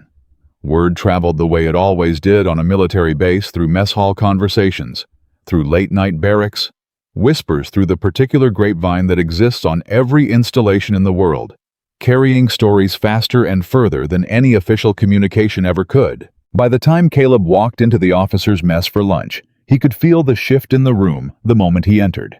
Conversations paused. Heads turned. Some officers nodded at him with something that looked like new respect. Others watched with open curiosity, clearly trying to gauge exactly how much of the rumor mill was true. He found a seat near the window alone, grateful for a few minutes of quiet before the afternoon's training resumed. He'd barely gotten through half his meal when a familiar voice interrupted him. "Mind if I sit?" Caleb looked up to find Major Rebecca Sinclair standing beside his table. A woman he'd worked alongside for nearly 3 years, sharp-eyed and no-nonsense, someone whose opinion he genuinely valued. "Go ahead," he said, gesturing to the empty seat. Sinclair sat studying him for a moment before speaking. "So it's true. All of it." "Depends which version you heard." "The version where Hale spent 6 weeks tearing apart the woman who turned out to have built the entire Argus system, and then got humiliated so badly by a 12-target blind fire demonstration that Pierce relieved him of command on the spot." Caleb considered how to answer that, without either confirming rumor or violating the confidentiality of what had happened in Pierce's office. "That's broadly accurate," he said carefully. Sinclair let out a low whistle. I never liked the guy if I'm being honest. Always thought his whole break them down to build them up philosophy was one bad day away from crossing a line it shouldn't cross. Guess that day finally came. You think he crossed a line before yesterday? I think, Sinclair said, lowering her voice slightly, that everyone on this base has watched Hale humiliate people for years and called it tough training because nobody wanted to be the one to challenge him. You know how many junior officers have complained about his methods over the years. Formally, I mean on record, how many? 0, Sinclair said flatly. Not because nobody had concerns, because everyone was scared of what it would cost them professionally to be the one who spoke up first. Caleb thought about Elena's words from that morning. Cruelty and toughness can look identical from the outside, and felt the weight of them settle even deeper. You didn't complain either, he said, not accusingly, just stating a fact they both already knew. No. Sinclair agreed. I didn't. None of us did. Which I guess makes what happened yesterday even more satisfying in a way. Sometimes the universe delivers accountability that the chain of command was too cowardly to deliver itself. That's a cynical way to look at it. Is it wrong, though? Caleb didn't have an answer for that, and Sinclair, apparently sensing she'd made her point, changed the subject, though the conversation stayed with him long after she'd finished her lunch and returned to her own duties. Chuck. The afternoon brought its own complications. Caleb had barely settled into reviewing the training schedule for the following week when his office door opened without a knock, a violation of protocol that told him immediately who it was before he even looked up. Dale Hale stood in the doorway dressed in civilian clothes rather than his usual uniform, looking somehow both smaller and older than he had just 24 hours earlier. Sergeant, Caleb said, carefully setting down his pen. I wasn't expecting you. I'm not staying long, Hale said. I just came to collect a few personal items from the training office. Figured I should do it now before the recruits are back from their afternoon drills. Caleb studied him for a moment, uncertain what to say. Uncertain what version of Dale Hale he was even talking to now. The commanding, booming presence that had defined the man for 6 weeks was completely gone, replaced by something quieter, more hesitant. How are you doing? Caleb asked, finally aware it was an inadequate question, but unable to think of a better one. Hale let out a short, humorless laugh. 22 years, Captain. 22 years of building a reputation, and it took 12 gunshots and 1 PhD to tear it all down in front of 400 witnesses. That's not entirely accurate, Caleb said carefully. It took 12 gunshots and 6 weeks of you refusing to listen to someone who was trying to help you. Hale's eyes snapped up, something flashing behind them. Not anger exactly, but the ghost of the defensive instinct that had gotten him into this position in the first place. Then slowly, the flash faded, replaced by something that looked uncomfortably like acceptance. You're right, he said quietly. I know you're right. Doesn't make it easier to hear. I'm not trying to make it easier, Caleb said. I'm trying to make sure you actually learn something from it instead of just being angry about the consequences. Hale walked further into the office, running a hand over the desk that had been his for the better part of a decade. Now technically Caleb's, the transition already happening faster than either of them had expected. You know what the worst part is? Hale said, not quite looking at Caleb. I actually believed what I was teaching. I believed instinct mattered more than calculation. I believed I was protecting these recruits from becoming too dependent on systems that could fail them in the field. And now I watched a woman calculate a blind shot with a broken sensor and hit dead center, Hale said. Now I don't know what I believe. Caleb leaned back in his chair, studying the man who had terrified 400 recruits just days earlier, who now stood in front of him, looking lost in a way that felt almost disorienting to witness. Can I tell you something? Caleb said. Something Dr. Voss told me this morning. Hale nodded slowly. She said fear doesn't do math, it just reacts, and reaction without calculation is how good people make fatal mistakes. Caleb paused, letting that settle. I think that's what happened to you, Sergeant. Not just yesterday, for years maybe. You reacted to a system you didn't understand instead of taking the time to actually learn it. Fear of looking obsolete made the decision for you instead of curiosity. Hale absorbed that in silence, his jaw working slightly the way it always did when he was processing something he didn't want to accept but couldn't quite dismiss either. "I don't know how to come back from this," he admitted finally. 22 years, and I don't know how to walk back onto this base and be anyone other than the guy who got humiliated by a technician with a rifle. "She's not a technician," Caleb said gently. "And maybe that's the first thing you need to actually sit with. Not the humiliation. The fact that you spent 6 weeks refusing to see someone clearly, and it cost you everything you thought you'd built." Hale nodded slowly, something in his posture shifting almost imperceptibly, the first small crack of genuine reflection breaking through 22 years of calcified pride. "Pierce is sending me to Fort Bragg," he said after a long moment. "Administrative reassignment. Desk work mostly. Reviewing training protocols instead of running them." "How do you feel about that?" "Honestly," Hale considered the question. "Relieved a little, and terrified. I don't know who I am if I'm not the guy in charge of the range." "Maybe that's the actual work," Caleb said. "Figuring that out." Hale looked at him for a long moment, something passing between them that hadn't existed in the 6 weeks Caleb had spent quietly observing Hale's leadership style, always deferring, always staying in his lane. "You're going to be good at this, Captain," Hale said finally. "Better than I ever was, probably. Not because you're tougher, because you're actually willing to listen." He collected the last of his personal items from the desk, a few photographs, a worn leather notebook, a small unit citation from one of his deployments, and walked toward the door, pausing at the threshold the same way he had in Pierce's office the day before. "Tell Dr. Voss," he said, not quite turning around, "that I'm going to actually read the Argus documentation this time, all of it, cover to cover." "I'll tell her," Caleb said. Hale nodded once and walked out, leaving Caleb alone in an office that suddenly felt heavier with responsibility than it had that morning. The weight of 400 recruits and an entire training philosophy now resting squarely on his shoulders.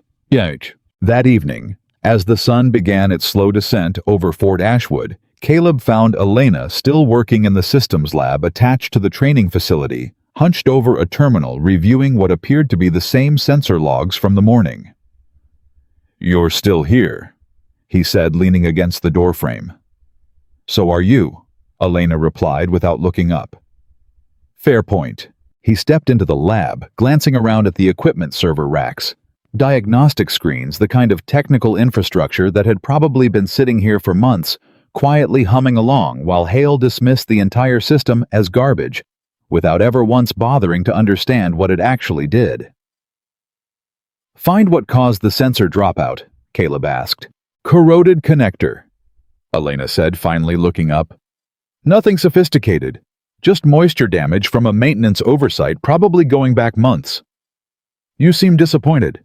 "I wanted it to be something more interesting," Elena admitted, a faint, tired smile crossing her face. "But most failures are boring, Captain. That's usually the problem. People expect catastrophic failures to have catastrophic causes. Most of the time it's just neglect. Small, unglamorous neglect compounding until it becomes a crisis." Caleb thought about Hale, about 22 years of unchecked arrogance, compounding into a single catastrophic morning. That sounds like it applies to more than sensors. "Everything does eventually," Elena said. "That's usually the lesson underneath every technical failure I've ever diagnosed. Somebody stopped paying attention to something small, and it grew into something they couldn't ignore anymore." She closed the diagnostic panel and turned to face him fully. "Hale came by, didn't he?" "How'd you know?" "Because you have the look of someone who just had a conversation he wasn't expecting to have," Elena said. "What did he say?" Caleb relayed the conversation, watching Elena's expression carefully as he spoke, trying to gauge whether any of it landed the way he hoped it might. When he finished, she was quiet for a long moment. "He's going to read the documentation," she said finally, something almost wistful in her voice. 6 weeks too late, but he's going to read it." "Is that enough?" Caleb asked. "After everything, enough for what?" "For him to actually change, to come back from this as someone different." Elena considered the question with the same careful seriousness she seemed to bring to everything. I don't know, she said honestly. People don't change because they're told to. They change when the cost of staying the same finally outweighs the comfort of their old certainty.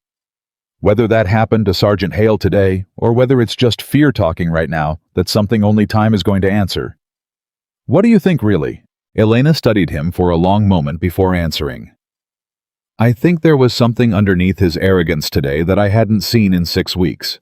Something that looked a lot like genuine shame, not just embarrassment.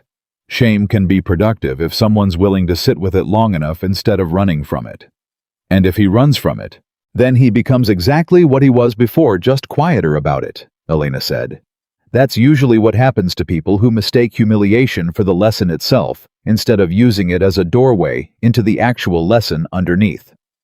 Caleb nodded slowly, filing that away alongside everything else he'd learned over the past 2 days, aware that his own understanding of leadership was being rebuilt from the ground up in real time, piece by piece, conversation by conversation. Can I ask you something else?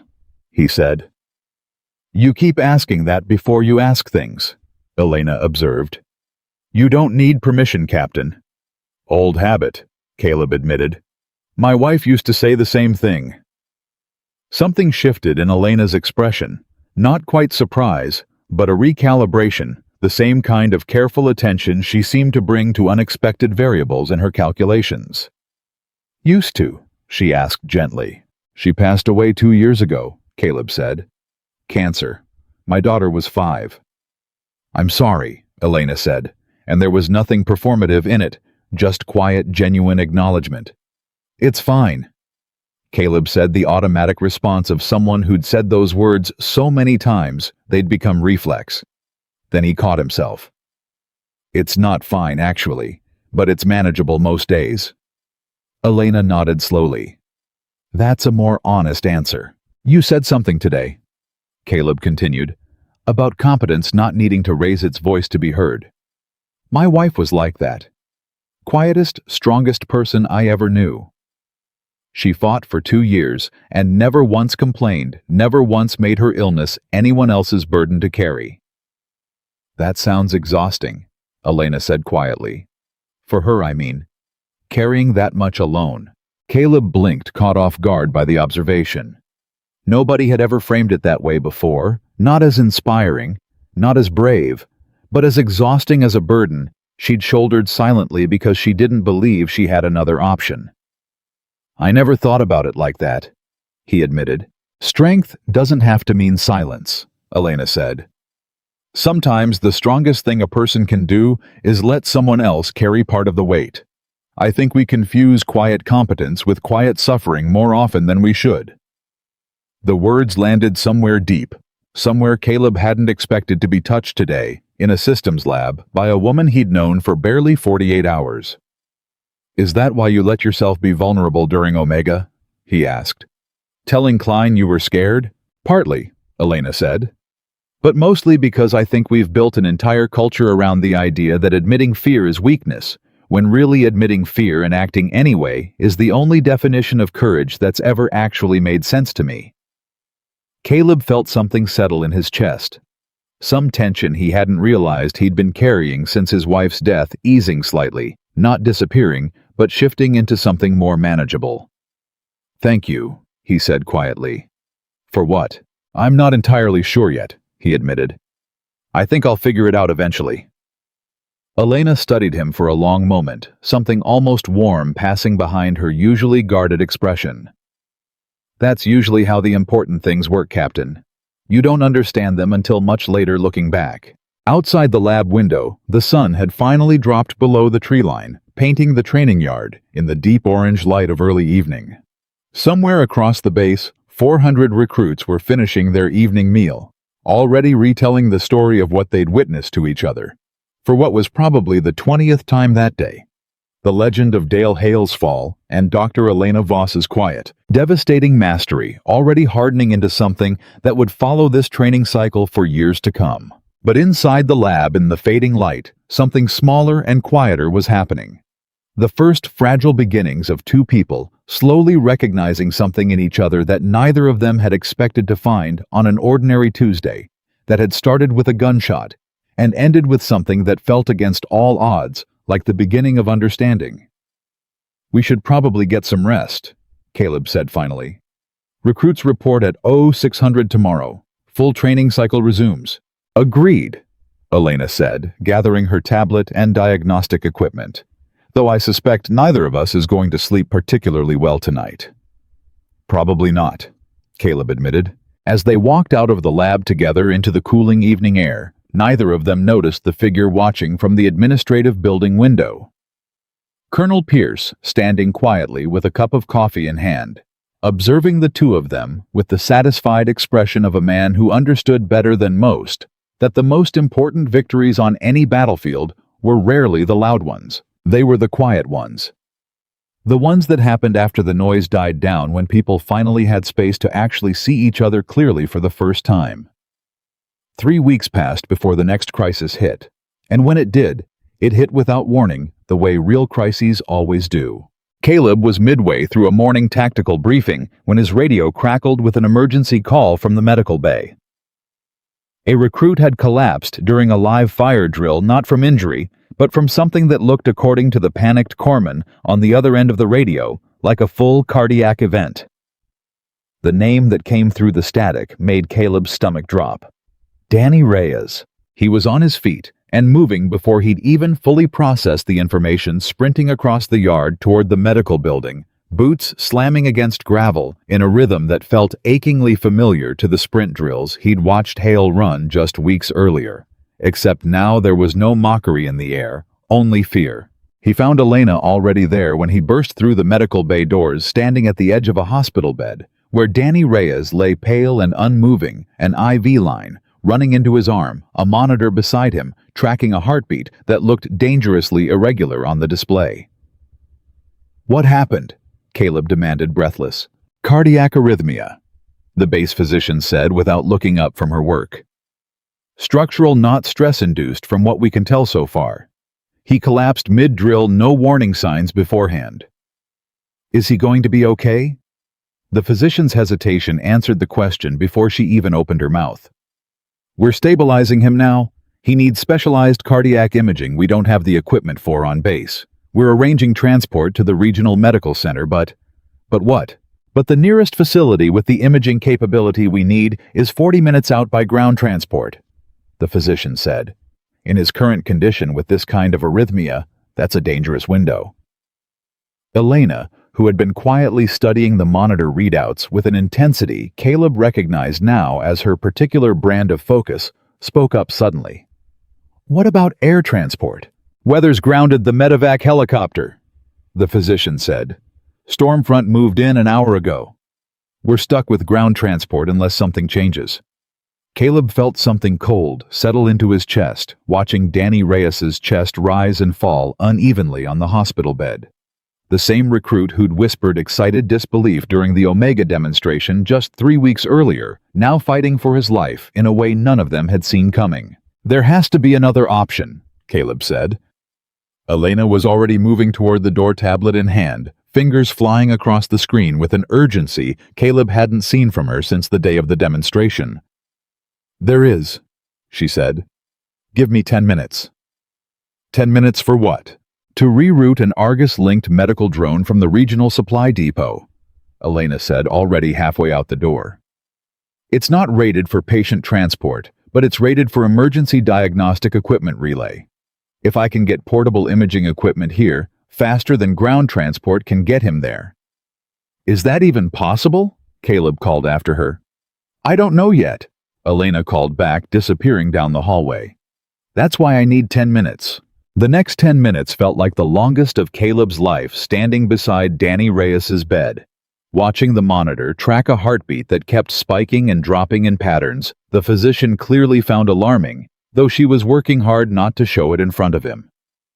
"Talk to me," Caleb said quietly to the unconscious recruit, not entirely sure why he was doing it, except that it felt better than standing in silence. "You survived Hale's training for 6 weeks. You can survive this too." The monitor beeped erratically, and for one terrifying moment, the physician's expression sharpened into something that looked dangerously close to alarm. "What's happening?" Caleb demanded.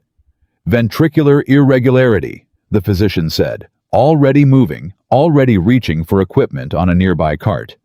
"We need to stabilize this now before transport is even a question." The room exploded into controlled chaos.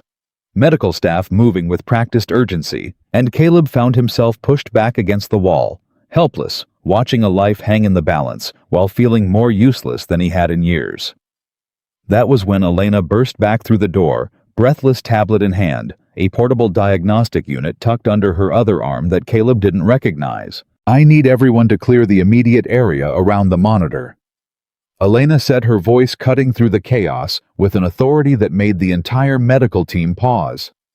"Who are you?" one of the corpsmen demanded. "Systems Architect Argus, Division Level 5 clearance," Elena said, already setting up the diagnostic unit beside the hospital bed. "This unit can run a real-time cardiac stress model using the same predictive algorithms I built for combat trauma triage. It'll tell you exactly which intervention will stabilize him fastest instead of guessing." The physician hesitated for only a fraction of a second before nodding sharply. "Do it."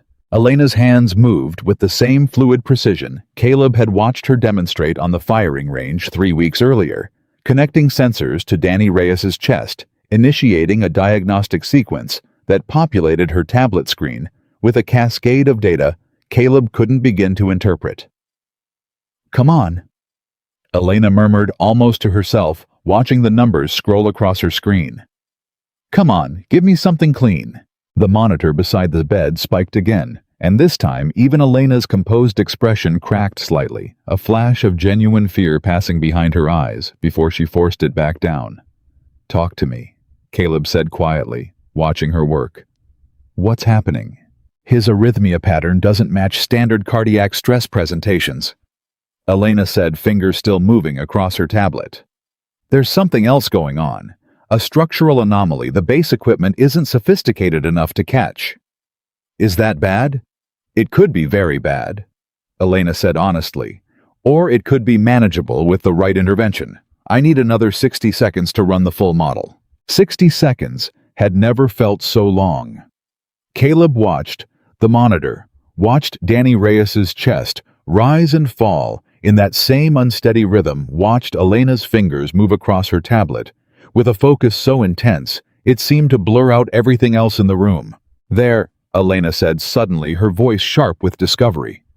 "Doctor, I'm seeing a mitral valve prolapse pattern combined with electrolyte imbalance. The arrhythmia isn't purely cardiac in origin. It's compounded by severe dehydration from this morning's drill combined with an undiagnosed structural condition." The physician's eyes widened slightly. "You're reading that from a portable diagnostic unit. I built the predictive model off 11,000 combat trauma cases," Elena said.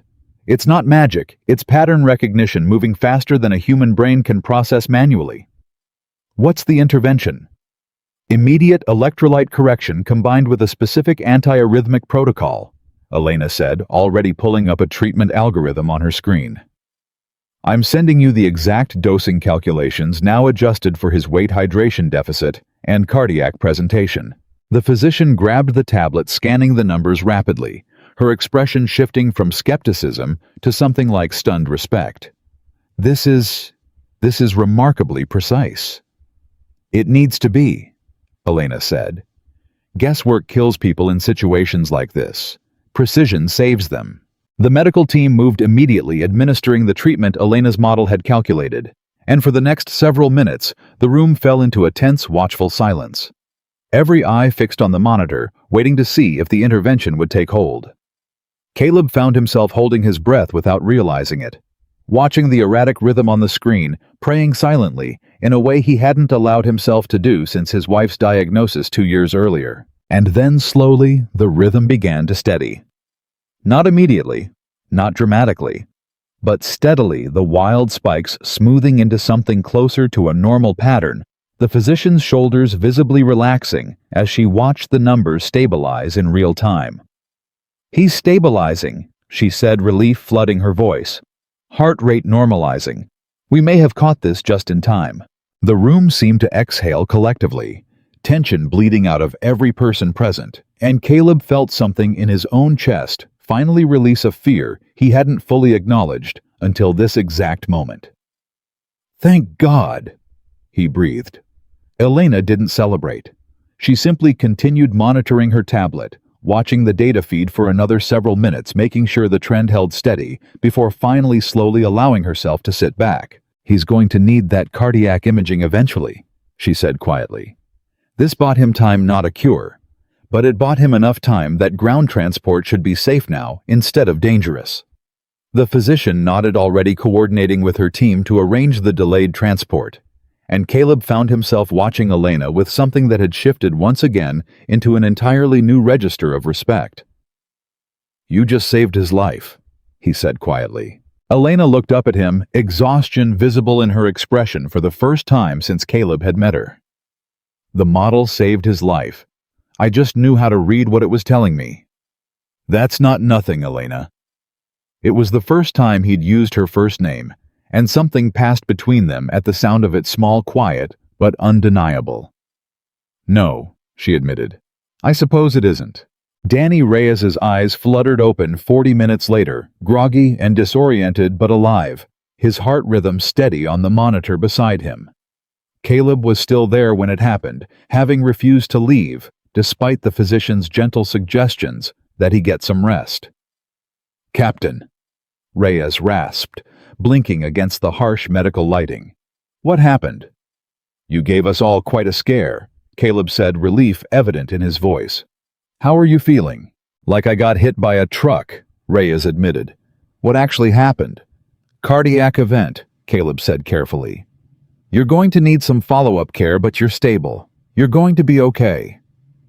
Reyes absorbed that slowly, his eyes drifting to Elena, who stood a few feet away, still monitoring her tablet. "Dr. Voss." "I'm here, recruit," Elena said, stepping closer. "Did you?" Reyes trailed off, struggling to piece together fragmented memories. "I think I remember hearing your voice, before everything went dark."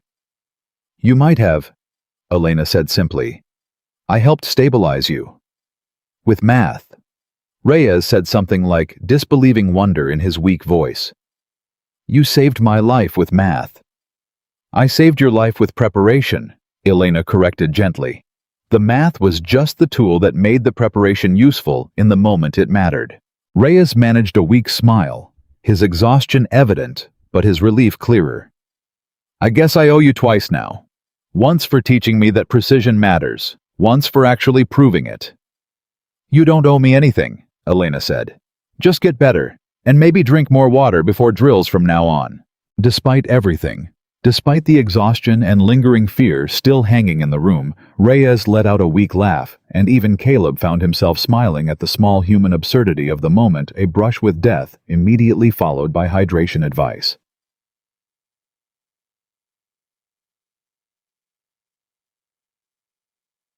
Word of what happened spread across the base even faster than the story of Hale's fall had 3 weeks earlier. By the time Caleb made his way back to the training yard that afternoon, exhausted and emotionally wrung out, he found the recruits already assembled waiting for him with an intensity in their expressions that told him they already knew everything. "Captain," Petrov said, stepping forward as Caleb approached. "Is Reyes okay?" "He's stable," Caleb confirmed. "Going to need some recovery time, but he's going to be fine." A wave of visible relief moved through the formation recruits who had spent 6 weeks bonding through shared hardship, now processing the reality that one of their own had nearly died and had been saved by the same system, the same woman they'd once dismissed as barely worth noticing. "They're saying Dr. Voss basically built a machine to save his life on the spot," Alvarez said. "Is that true?" "It's more complicated than that," Caleb said, "but essentially yes. Her predictive modeling identified a cardiac issue faster than our base medical equipment could have on its own." The recruits absorbed that in silence, and Caleb could see something shifting behind their eyes. Not just respect for Elena's competence anymore, but something deeper. Something closer to genuine understanding of exactly why precision mattered. Why the quiet, unglamorous work she'd dedicated her life to had just in the space of a single afternoon saved one of their own. "Captain," Sarah Klein said quietly, stepping forward. "Can we see her, Dr. Voss? Just to say thank you." Caleb considered the request. "I'll ask her. But recruits, I want you to understand something first." The formation quieted, waiting. 3 weeks ago," Caleb said, "most of you laughed along when Sergeant Hale mocked her work. Some of you didn't laugh, but you didn't say anything either. Today, that same work, that same woman saved Danny Reyes's life. I want you to sit with that for a moment, before you go. Thank her, because I think the gratitude means more if it comes with genuine reflection instead of just relief." The silence that followed was heavier this time, more contemplative. 400 young faces processing a lesson that Caleb suspected would stay with them far longer than any tactical drill ever could. "We were wrong," Petrov said, finally quietly, more to himself than to anyone else. "About all of it. We were wrong." "You were young," Caleb said, not unkindly, "and you followed the loudest voice in the room because that's what most people do when they don't know any better yet. The question now isn't whether you were wrong before. It's what you do differently now that you know better. The recruits want to thank you," Caleb said as they walked. "As a group, I mean, formally." "That's not necessary," Elena said. "I know it's not necessary," Caleb said, "but I think it might be important, for them more than for you." Elena considered that. "What do you mean?" "I've had time," Caleb said.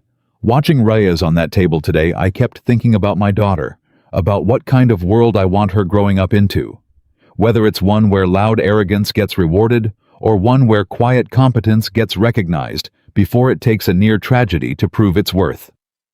Elena glanced at him, something soft passing behind her usually guarded expression. "You talk about her a lot, your daughter. She's the reason I think about all of this so carefully," Caleb admitted. "Every lesson I teach these recruits, I imagine teaching it to her someday too. Every mistake I almost make, I think about whether it's the kind of mistake I'd want her repeating." "That's a heavy way to move through the world," Elena observed. "Measuring every decision against an imagined future conversation with a 7-year-old. Maybe," Caleb said. "But it keeps me honest. Keeps me from cutting corners, from choosing silence when speaking up matters more." Elena was quiet for a long moment, and when she spoke again, her voice had softened into something Caleb hadn't heard from her before, something almost vulnerable. "I never had anyone to measure my decisions against," she said. "Growing up, I mean. My parents were complicated, brilliant but distant. I spent most of my childhood alone with equations, because equations never disappointed me the way people sometimes did." "Is that why you built Argus?" Caleb asked gently. "To create something that couldn't disappoint people the way humans sometimes do." Elena considered the question with unusual care. "Maybe initially," she admitted, "but somewhere along the way it became something else. A way of protecting people from the kind of chaos and unpredictability that used to define my own life. If I could just calculate enough variables, model enough scenarios, maybe I could give people the one thing I never had growing up. Certainty. Safety. The feeling that someone had already thought through every possible way things could go wrong, so they didn't have to face it blind." I'm sorry, 1 Caleb absorbed that understanding suddenly why Elena had been willing to endure 6 weeks of humiliation without breaking, why she'd stood at that firing line and calculated a blind shot with such unshakable calm. It wasn't arrogance. It wasn't even confidence in the traditional sense. It was a woman who had spent her entire life building certainty out of chaos, offering that same gift to everyone around her, whether they recognized its value or not. "Danny Reyes is alive today because of that gift," Caleb said quietly. "Because you spent your whole life learning how to turn chaos into something survivable." Elena's eyes glistened slightly in the fading evening light, though she blinked it away quickly, clearly unused to this kind of emotional exposure. "I suppose that's one way to look at it," she said softly. "It's the true way to look at it," Caleb said. "And I think if you let them, 400 recruits would like the chance to tell you exactly that themselves." Elena was quiet for a long moment, staring out at the darkening training yard at the lights beginning to flicker on across the base as evening settled in fully. "All right," she said finally. "Set up the ceremony, but keep it brief. I don't do well with prolonged attention."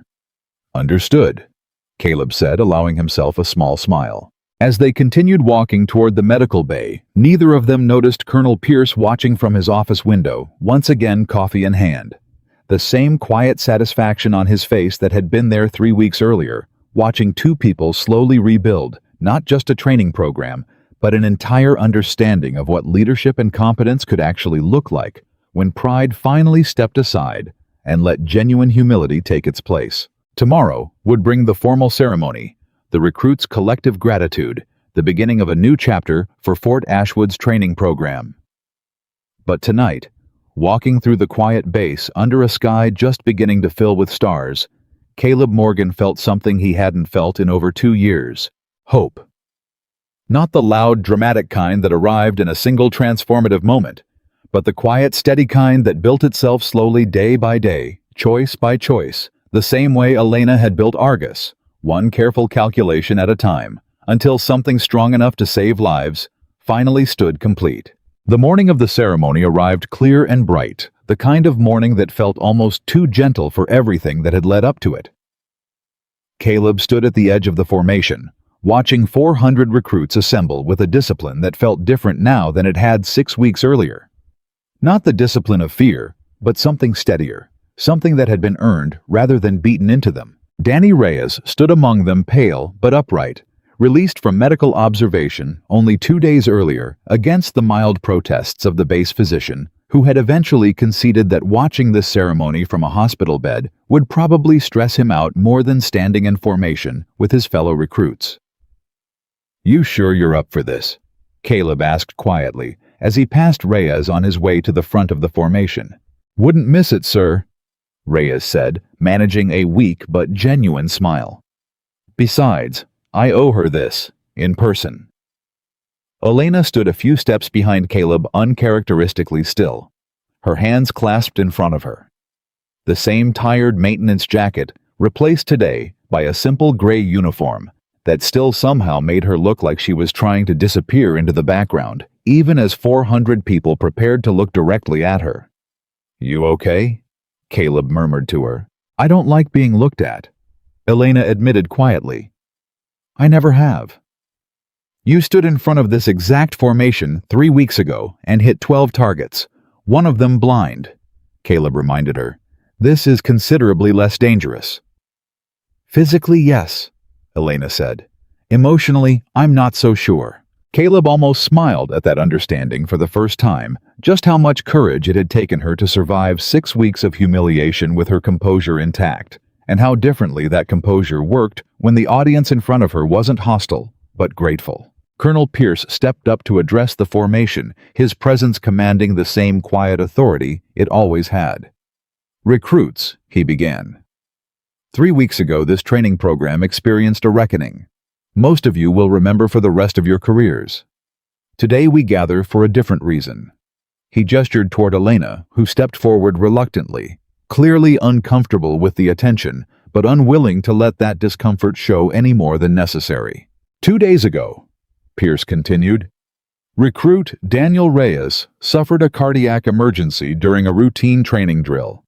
Standard base medical protocols would have required 40 minutes of ground transport before proper diagnostic care could begin. Dr. Voss's intervention using predictive modeling from the Argus system identified the precise nature of his condition and calculated an emergency treatment protocol that stabilized him in minutes rather than hours." He paused, letting the weight of that settle across the formation. "Recruit Reyes is alive today because of the work this program mocked and dismissed just 3 weeks ago." The silence that followed felt different from any silence Caleb had witnessed on this base before, not tense, not fearful, but heavy with genuine reflection. 400 young faces, absorbing a truth that would likely stay with them long after they left Fort Ashwood. Danny Reyes stepped forward from the formation, slightly unsteady, but determined, and turned to face his fellow recruits, before addressing Elena directly. "Dr. Voss," he said, his voice carrying clearly across the yard despite its slight tremor. 3 weeks ago, I laughed when Sergeant Hale called your system garbage. I didn't say anything, but I laughed along with everyone else. I want you to know I regret that more than almost anything else I've done since arriving at this base." Elena said nothing, simply listening, her expression carefully neutral, but her eyes fixed intently on the young recruit in front of her. 2 days ago, Reyes continued, the same system I laughed at saved my life. I don't have adequate words for what that means, so I'm just going to say thank you.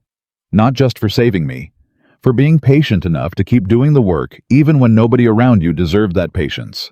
The formation erupted into applause, not the polite, obligatory kind, but something genuine and overwhelming. 400 voices rising in recognition of a debt that words alone couldn't fully repay. Elena stood frozen for a moment, visibly overwhelmed, something in her composed exterior finally cracking under the weight of unfiltered gratitude. When she finally spoke, her voice was quieter than usual, stripped of its usual clinical precision.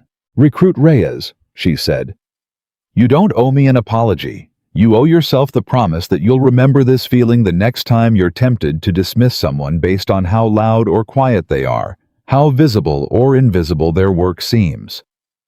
She looked out at the assembled recruits, her eyes moving slowly across 400 faces that had transformed entirely since that first confrontation 3 weeks earlier. "I've spent most of my career being underestimated," she continued. "I used to think that was a burden. Watching what happened here over the past 3 weeks, I've started to understand it differently. Being underestimated means you get to prove something undeniable when it finally matters. That's not always a comfortable position to be in, but it's rarely a wasted one." She paused, glancing briefly at Caleb, who nodded almost imperceptibly, a silent exchange of encouragement passing between them. "I hope every one of you leaves this program with something more valuable than combat skills," Elena continued. "I hope you leave understanding that real strength is quiet most of the time, that the loudest person in the room is rarely the most capable one, and that competence, patience, and humility will serve you better on any battlefield than pride ever could." As she finished, the applause rose again, louder this time, sustained, and Caleb watched something settle into place across the training yard. Not just gratitude, but genuine transformation. The kind that no lecture or punishment could have manufactured, only earned through consequence and truth. 6 months later, Fort Ashwood looked different in ways that went beyond the physical. The training yard still stood in the same place. The same firing range stretched toward the same distant targets. But the culture that moved through it had shifted permanently, the way a river reshapes its banks slowly, imperceptibly, until one day you realize the landscape has changed entirely. Caleb stood at the edge of the yard, one crisp autumn morning, watching a new intake of recruits move through their first week of training under his command. Elena, walking the perimeter beside him, Argus terminals now fully integrated into every phase of the program, exactly the way they'd always been designed to function.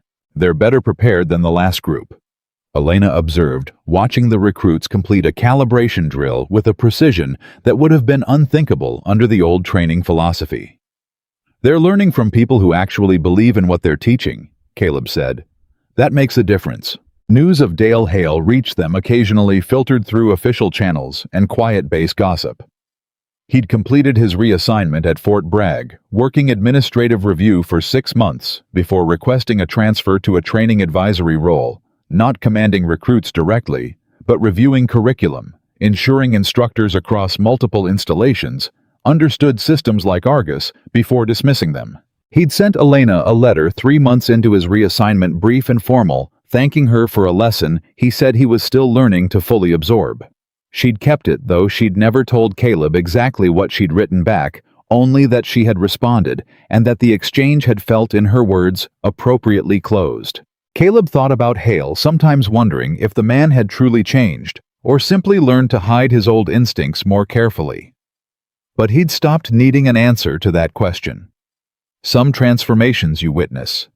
Others you simply have to trust happened somewhere out of sight in the quiet, unglamorous work of a person rebuilding themselves, one difficult realization at a time. Danny Reyes graduated from the program 4 months after his cardiac scare fully recovered, having spent his final weeks of training mentoring newer recruits with a patience and humility that Caleb suspected would define his entire military career. He'd requested assignment to a technical support unit rather than combat operations, something that would have been unthinkable for him 6 months earlier, back when he'd measured strength purely in terms of physical toughness. "I want to build things that keep people alive," he'd told Caleb during his final debrief. "Not just carry a weapon that might." Caleb had approved the request without hesitation. His own life had changed too in ways he was still learning to navigate. His daughter, now 8, had started asking about the lady who fixes the training system. Having overheard enough dinner conversations to develop her own curious fascination with Elena's work. "Can I meet her?" she'd asked one evening, several months into the new training cycle. Caleb had hesitated, uncertain how to answer. Uncertain what exactly Elena had become in his life, beyond a colleague, beyond someone he respected deeply. Uncertain how to explain a relationship that had grown slowly and quietly over months of shared work and late evening conversations that had gradually become something neither of them had quite named yet. "I think she'd like that," he'd said finally, and arranged for Elena to visit that following weekend. His daughter had peppered Elena with questions for nearly 2 hours, asking about math, about computers, about whether girls could really be scientists too, and Elena had answered every single question with the same patient, careful attention she brought to everything, treating an 8-year-old's curiosity with exactly the same respect she'd shown 400 skeptical recruits. "She's remarkable," Elena had told Caleb afterward, watching his daughter fall asleep on the couch after an exhausting evening of excited conversation. "You're doing something right raising her." "I have good help," Caleb had said quietly, and Elena had understood exactly what he meant. Something warm passing between them that had been building slowly for months, patient and steady, the way the truest things always seem to grow. On the 1-year anniversary of the Omega demonstration, Colonel Pierce called Caleb and Elena into his office, both of them expecting a routine briefing, neither prepared for what he actually had to say. "The Pentagon has reviewed Fort Ashwood's training outcomes over the past 12 months. Pierce began sliding a thick report across his desk. Cardiac and combat readiness incidents down 32%. Recruit retention up 19%. Live fire accuracy scores at their highest levels in the program's history.